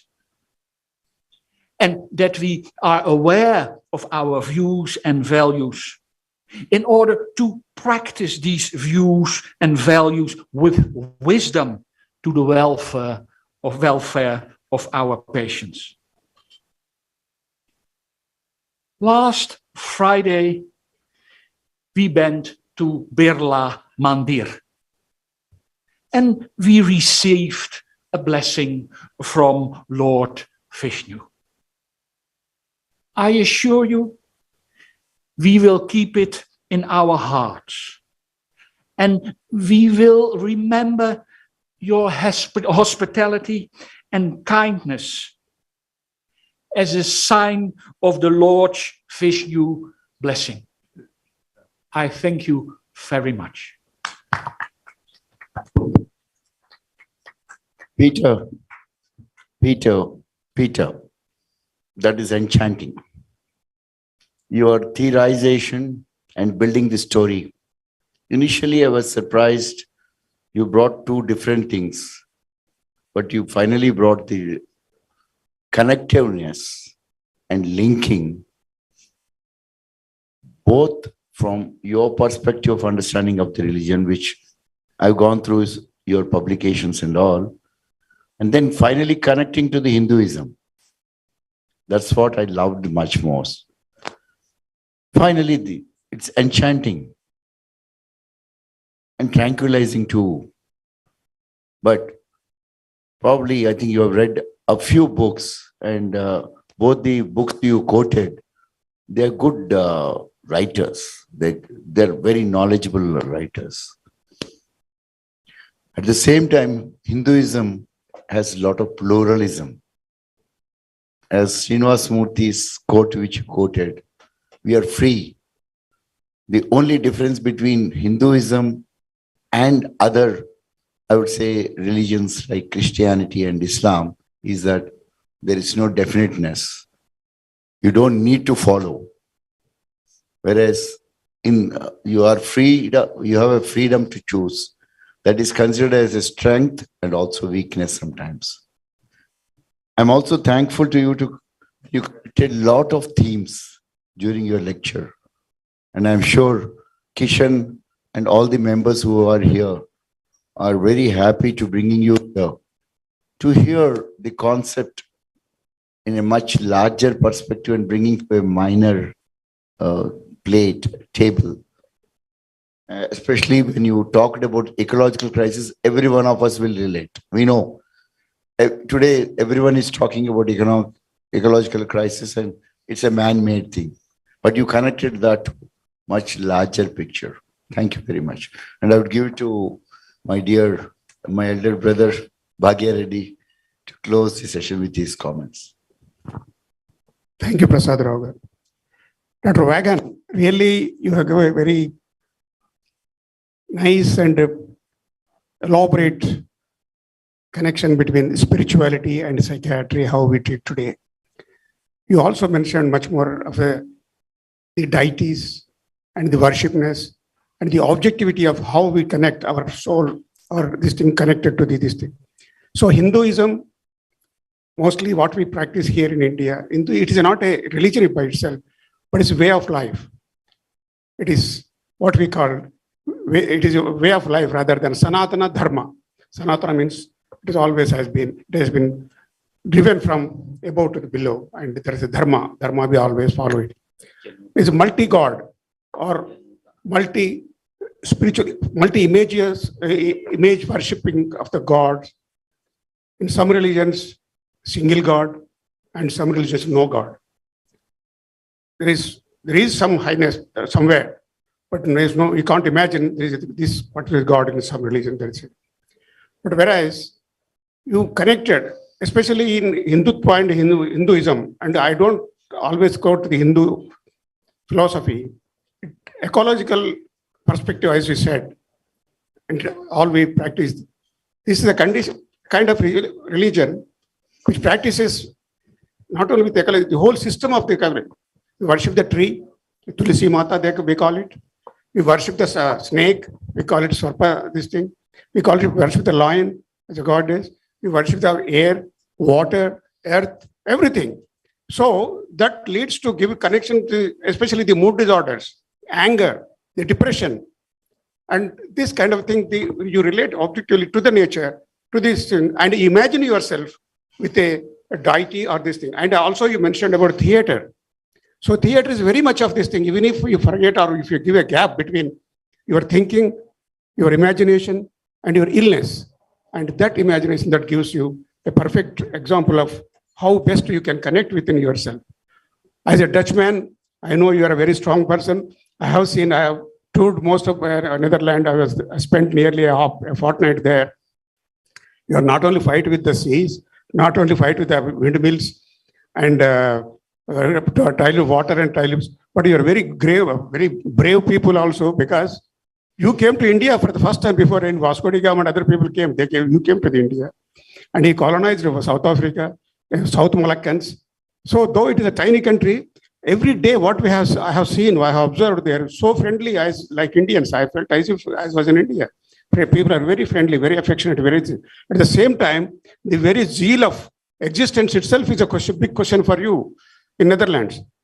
So that itself must have given the Protestant the vision of religious thinking and also the achievements of what you have gone through, the spirituality and the religion connected to the mental illness is very much paramount importance. So with these few words, I don't want you much of your time. Thank you very much, Peter Wagan. Thank you. Well, just 2 words. Well, thank you very much for your answers to my question.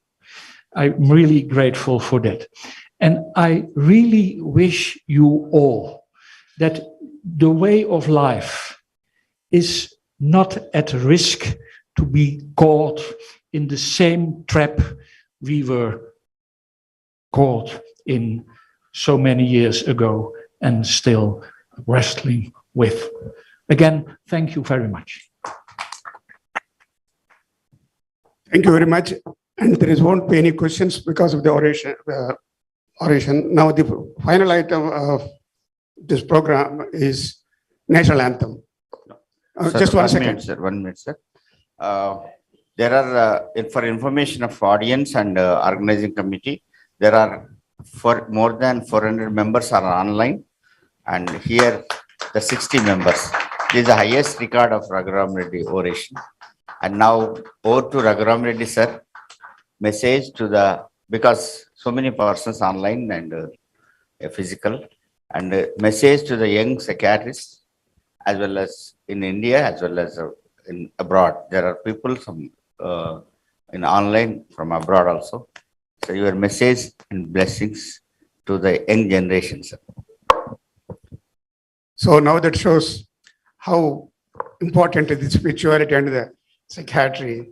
Now so many people are responding, especially the young generation, coming up generation. There's a lot to learn from this kind of thing. So Dr. Raghurami Reddy. We have an excellent presentation by Dr. Peter. It started with one word, disenchantment, disillusionment. That means they have taken note of the illusion building, first of all, and how that has got to be broken down.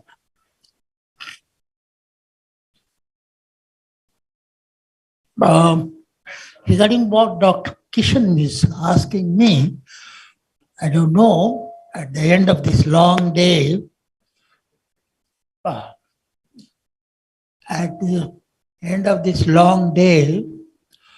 how to put it. I will try to put it very briefly.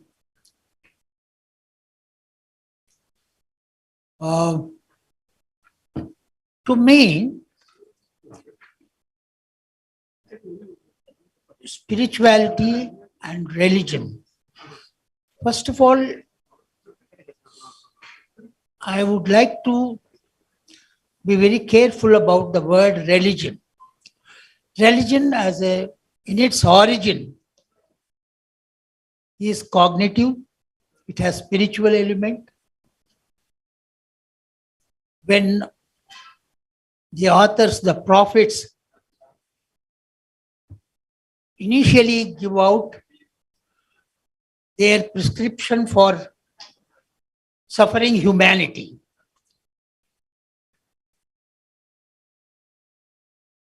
that religion almost invariably, as it passes on after the prophets, when it goes into the hands of the followers, so-called followers, and middlemen, so-called religious authorities, interpreters, who interpret the prophets, they have almost invariably modified the original prophet's contentions. In fact, I'm told that Prophet Muhammad predicted that what he has preached will face later on 80 modifications which they have offered, occurred. For me, the original religion, cognitive religion, not blindly believed as faith without going into understanding, that kind of a religion and spirituality is unitive. All human, it addresses all human beings, not a few people, etc. It takes as a holistic understanding of all the human beings, how the human beings suffer, what happens.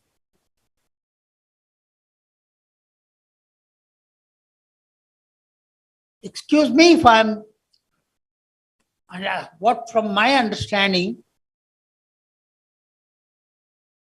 is some thinkers and have talked about it. A human being, born as a human being, in a matter of about 5-6 years, he becomes an individual. He is no more unitive. He is divisive.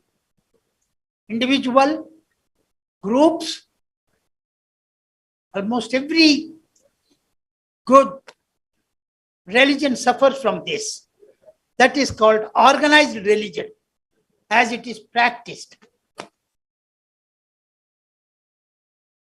Whereas the original religion is unitive. The organized religion talks about their group of people, security of that group, followers. And that security is the source of insecurity, because when you say we and they, the others also want security as against you. And so there is a division and competition and all that. And all the prophets have talked about non-violence. Jesus Christ, Prophet Muhammad. In fact, Prophet Muhammad, he supposed to have said you must be non-violent when you are spreading the ideas of Islam. But the followers came and said, sir, we are trying to be non-violent, but violence is being imposed upon us.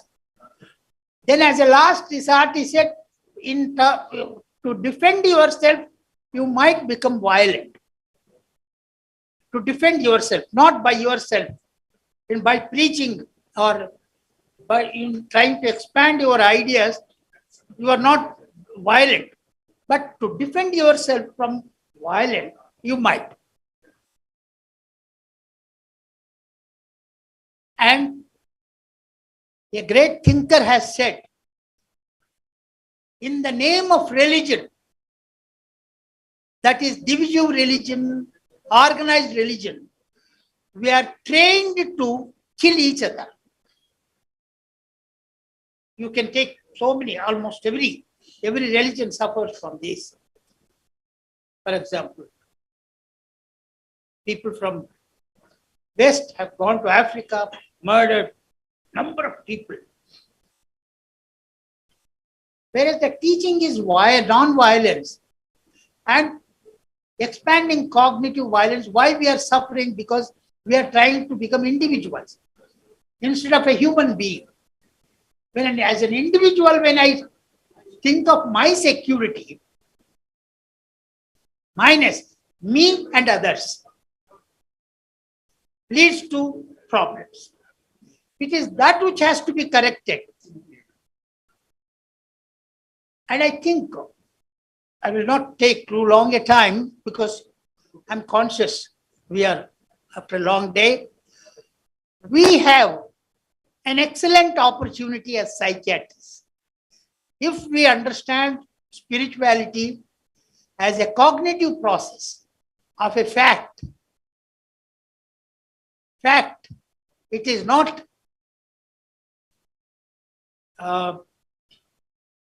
imagining or coining terms, etc. Fact is a fact. Fact and truth based cognition. If we understand that and we build back, we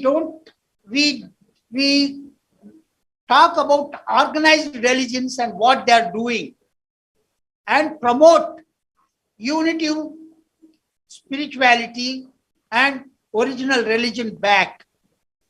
If we can do that, we are not against organized religion. We are only saying what organized religion is facing. Yep. If we bring back the unitive element, we are not only treating mental illness and suffering, but we are promoting unitiveness, and we will be probably answering end of violence, end of wars.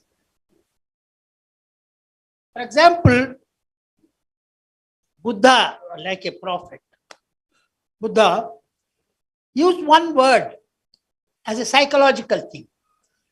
He said, what is responsible for suffering of a human being, of an individual? It is dependent identifications. You identify yourself and your group as against authority. That identification is the process, is the problem. You have moved away from unitiveness. Because you identify something as yours, as something which you like it, you start depending on that blindly, going on after that. That is the problem. That's why Buddha was probably rightly called as the first cognitive psychiatrist. He understood in one phrase, he brought out the cause of suffering. Probably the same thing was said by, for example, Prophet Muhammad. What is the greatness of Prophet Muhammad? Swami Ranganathananda, he said that Islam is a great religion because of what you said in the morning. There is brotherhood. That brotherhood is unitive. It is not against Islamic people and non-Islamic. All the human beings come under that. So, and Swami Ranganathananda also, he spoke in Karachi long time back about Islamic thought. And in the audience was Muhammad Ali Jinnah. At the end of the thing, he wondered. He said, there is a great depth in Islamic thought which we didn't know. Swami Ranganathananda has brought out. It is that unitive element which is suffering in the hands of the organized religion people, middle-level people. So, we have a great opportunity in our hands. If we understand, for example, there are many definitions of, one definition of, by a thinker of spirituality I like. Spirituality is freedom. Freedom from bias, hatred and all that. Again, promotes cognition as a human being. A human being, once he becomes an individual and he is after his family, his security, the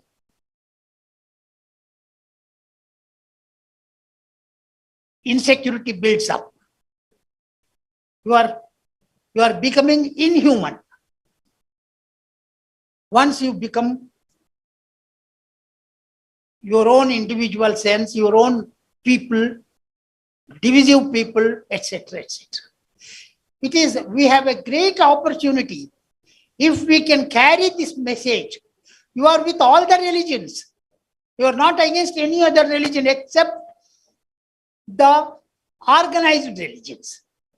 You are defending, you are liking, you are understanding. For example, in what is that book of Islam? Right. One of the first paragraphs talks about what is called ikhra. Ikhra means read, understand. Once I understand, there was a scholar speaking. I attended, one of my Muslim friends took me. I asked him, sir, does prayer give us enlightenment, etc.? He said, that's up. Prayer is mere words. You have to read, understand, practice Islamic thought. Then you will get it. And in prayer, for example, how it builds up a very positive thing. In prayer, you are having attention only on Allah and nothing else. Not what desire you are going to ask God. That's not it. The whole thing is to destroy. It's a great religion. One religion where 5 times prayers. When you are totally paying your attention on God and Allah and nobody else, that takes away the divisive elements, etc. But is it being followed? That is the whole question. That is what we can address ourselves to. This is like in Christianity, the Sermon on the Mount is a great thing if we can go into it. Again, Buddha, everything, Jainism, Sikhism, everybody talks about that. But it is the organized religion which is destroying the spirituality and the religion. And if we can talk about that, I do talk to my Islamic friends. I ask them, what is inshallah? Very often they say, God will give us what we want. No. Inshallah means God will give what He wants, what He decides. He has His own calculation, not your calculation. Inshallah is not that. So, there are so many things which as psychology, we have 2 things which are basing on our great opportunity. Psychiatrists have this. The psychiatry is built up on 2 things, biology and psychology. Great 2 disciplines. By utilizing them, if we can spread this, because we are not going against any religion, except organized religion, which is destroying the original religion. I think I will stop at that. I have taken a long time. I have enjoyed. Thank you. Thank you, sir. Raghurami Reddy, and in the form of Peter, met one more Raghurami Reddy. I'm listening Raghurami Reddy since last 3 decades. And today I really, Peter, very abstract presentation in the initial phase has given a wonderful meaning, sir. Really, and no comments. I'm really on oration, no comments. And at the end, I got, there's no comment. I understood everything. I understood your soul, sir. We'll have interaction. And so many persons here. we'll interact with you regularly. A wonderful human being, what Raghurami Reddy expects. I think he has seen a very good human being in you. Thank you. And now we'll go for the memento presentation to all. I'm requesting all the program, sir, please come over. Sir. Aravinda Brahma is waiting. Almost he postponed his flight to stay to listen this. And first mementos to chairpersons. Yeah, okay. This memento. Aravinda Brahma will give mementos to everybody, including Dr. Bhagirath sir. He is a young dynamic secretary of IPS and a future leader.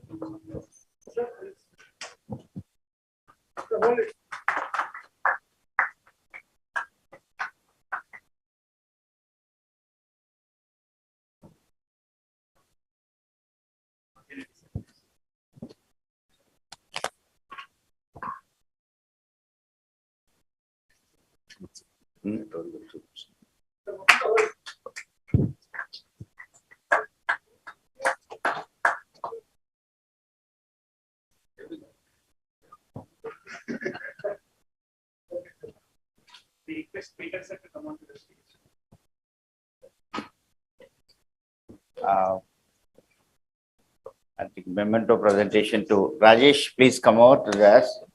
Rajesh, yeah. Memento to Rajesh by Aravinda Brahma. Yeah. Well station. President SPS. SPS shaped so many psychiatrists, successful psychiatrists, and a wonderful organization.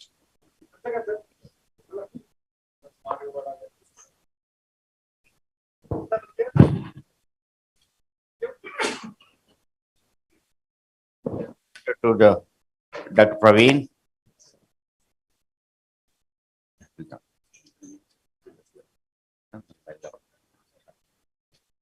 Photography session. Highlight.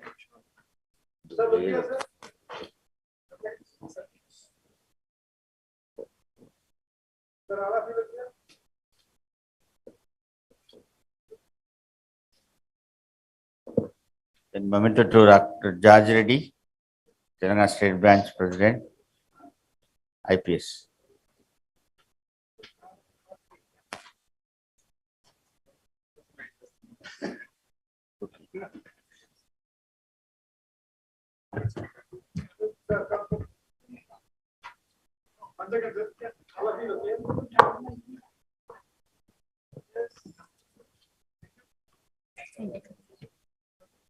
And memento to Sai Krishna. Yeah.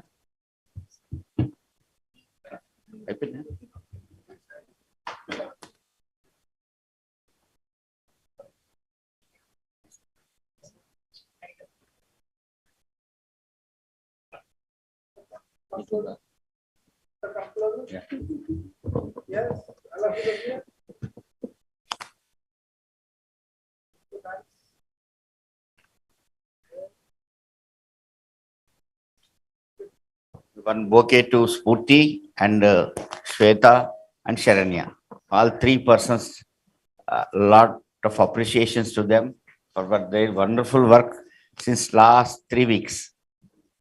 Silent workers. They all credit goes to Sai Krishna and Shweta, please come here. Sharanya, please come. I'm proud to be teacher for them as a proud student of Dr. Raghurami Reddy, and I think you will get first. Let three persons get bouquets. Yeah, you do bouquets to students. Yeah, okay, sir.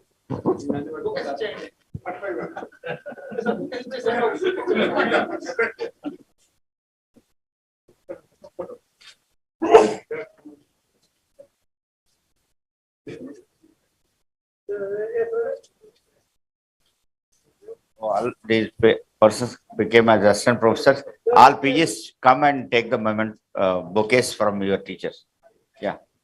Postgraduates, Ravi, Kamampati. No, give memo.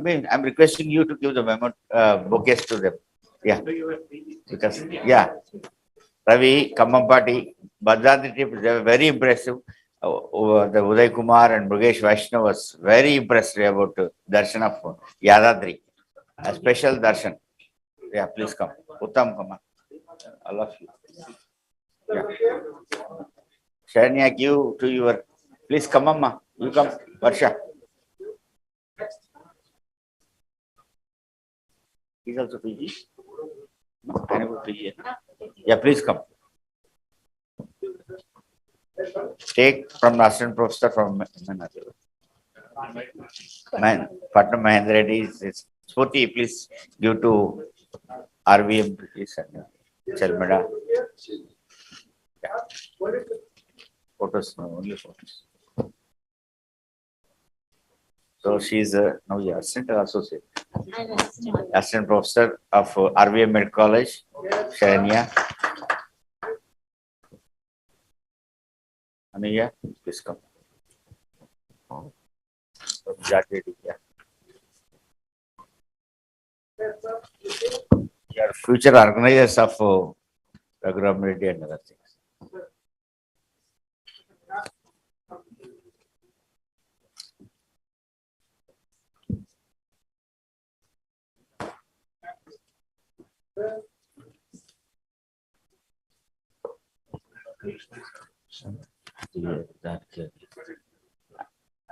మన Raghurami Reddy photo today celebrate. Raghurami Reddy and Peter. So we'll, I think, vote of thanks. After vote of thanks, Raghurami Reddy, there's a photo session with Raghurami Reddy, and I think it's no, yeah. After national anthem. Vote of thanks by Spurti. It's indeed a great pleasure and honor to be delivering the vote of thanks today. Any good program should come to an end. We would like to thank Dr. Raghurami Reddy sir for coming physically and gracing this occasion. On behalf of Karimnagar Psychiatric Society, we would also like to thank Dr. Vinay Kumar sir for gracing this occasion. We thank Dr. George Reddy sir, Dr. Praveen Kumar sir, and Dr. Rajesh sir for accepting me to be the guest of honor. We would like to thank Dr. Bhagya Reddy sir and Dr. Prasad Rao sir for accepting to be the chairpersons for this program. We would like to thank Dr. Peter sir for coming all the way from Netherlands for delivering this talk. I thank our KPS office bearers, Dr. Lakshman sir, Dr. Bhagya Reddy sir, Dr. Kishan sir, Dr. Praveen sir, Dr. Sanjay Kumar sir, Dr. Pavan sir, Dr. Purushottam sir, Dr. Sai Krishna sir, Dr. Shivakumar sir, Dr. Preeti ma'am, Dr. Varshi sir, Dr. Prithvi sir, the postgraduate of Pratima and Chelmeda for the constant support and guidance. We express a deep gratitude and appreciation to all the distinguished delegates who have come physically and attended this program, and also the ones who joined online and who made this program a grand success. We would like to thank the team of Sun Pharma, Sitaram, Chanakya, Sumit, and the whole team of Sun Pharma for their academic support to the program. We thank all the technical staff who was led by Ram Reddy for the wonderful work. We thank you all once again for this program.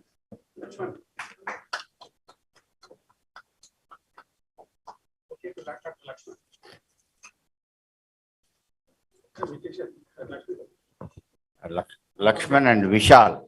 We missed felicitation to Vishal during you. And he's always doing work here and there. Yeah, please come. Shal Chudamma, Shal and yeah.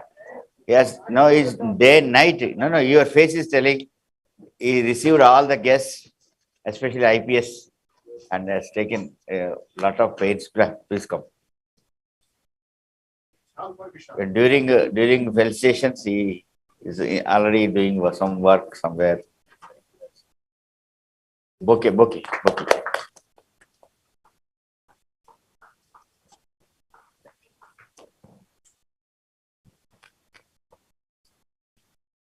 National anthem.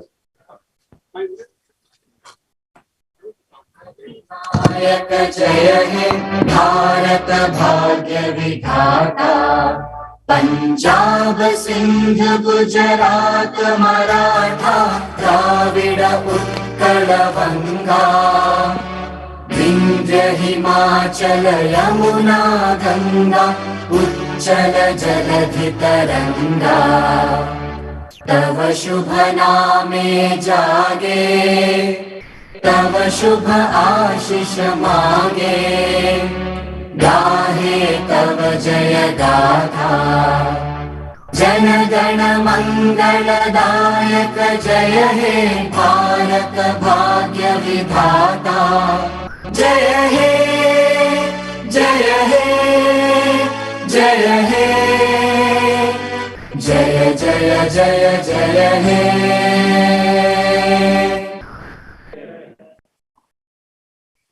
Thanks to everybody. And only one word I want to tell to Peter. Dr. Raghurami Reddy therapy, total awareness therapy, is above the name, nameless, formless therapy. Is very simply, humbly sitting here, such a great human being. And I think now I'm requesting all youngsters to give your youthfulness to Raghurami Reddy as a celebration. Just no photo sessions, sir. Just photo sessions, please. No felicitation, sir. Just a photo. I'll start with my friend, sir. Individual photos. One more thing. We want individual photos. Already dinner started. You can start the dinner as well as this will go on. Raghurami, with difficulty came here and with to bless of all. Sir, please sit down. Please sit down, sir. Peter also will sit. And Bhagavi sir also will sit. Yeah.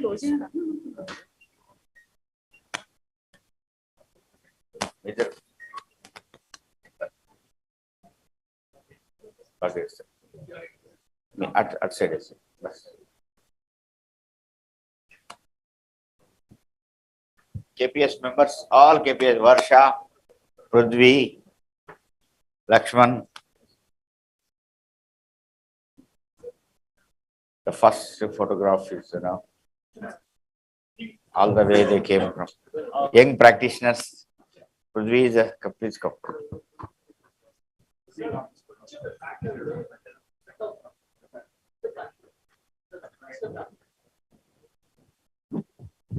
Future President.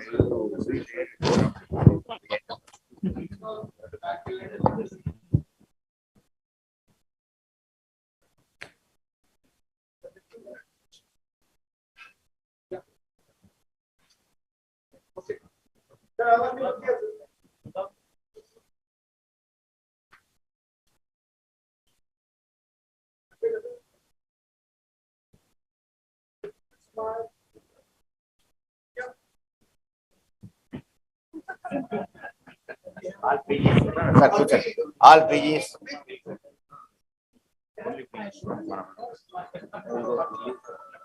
All PGs, and I request Dakkan and RVM, whoever, please. We have a photograph in our hearts.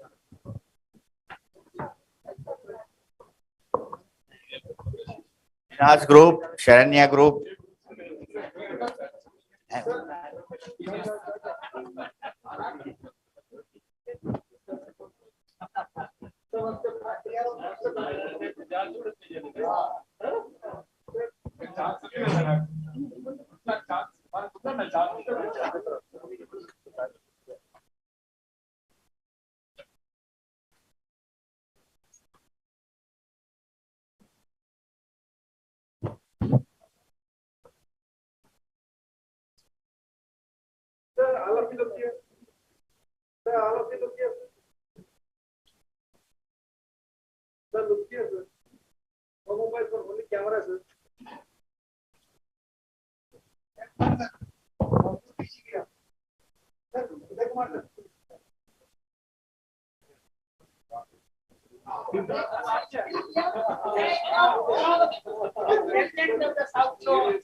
Recording stopped.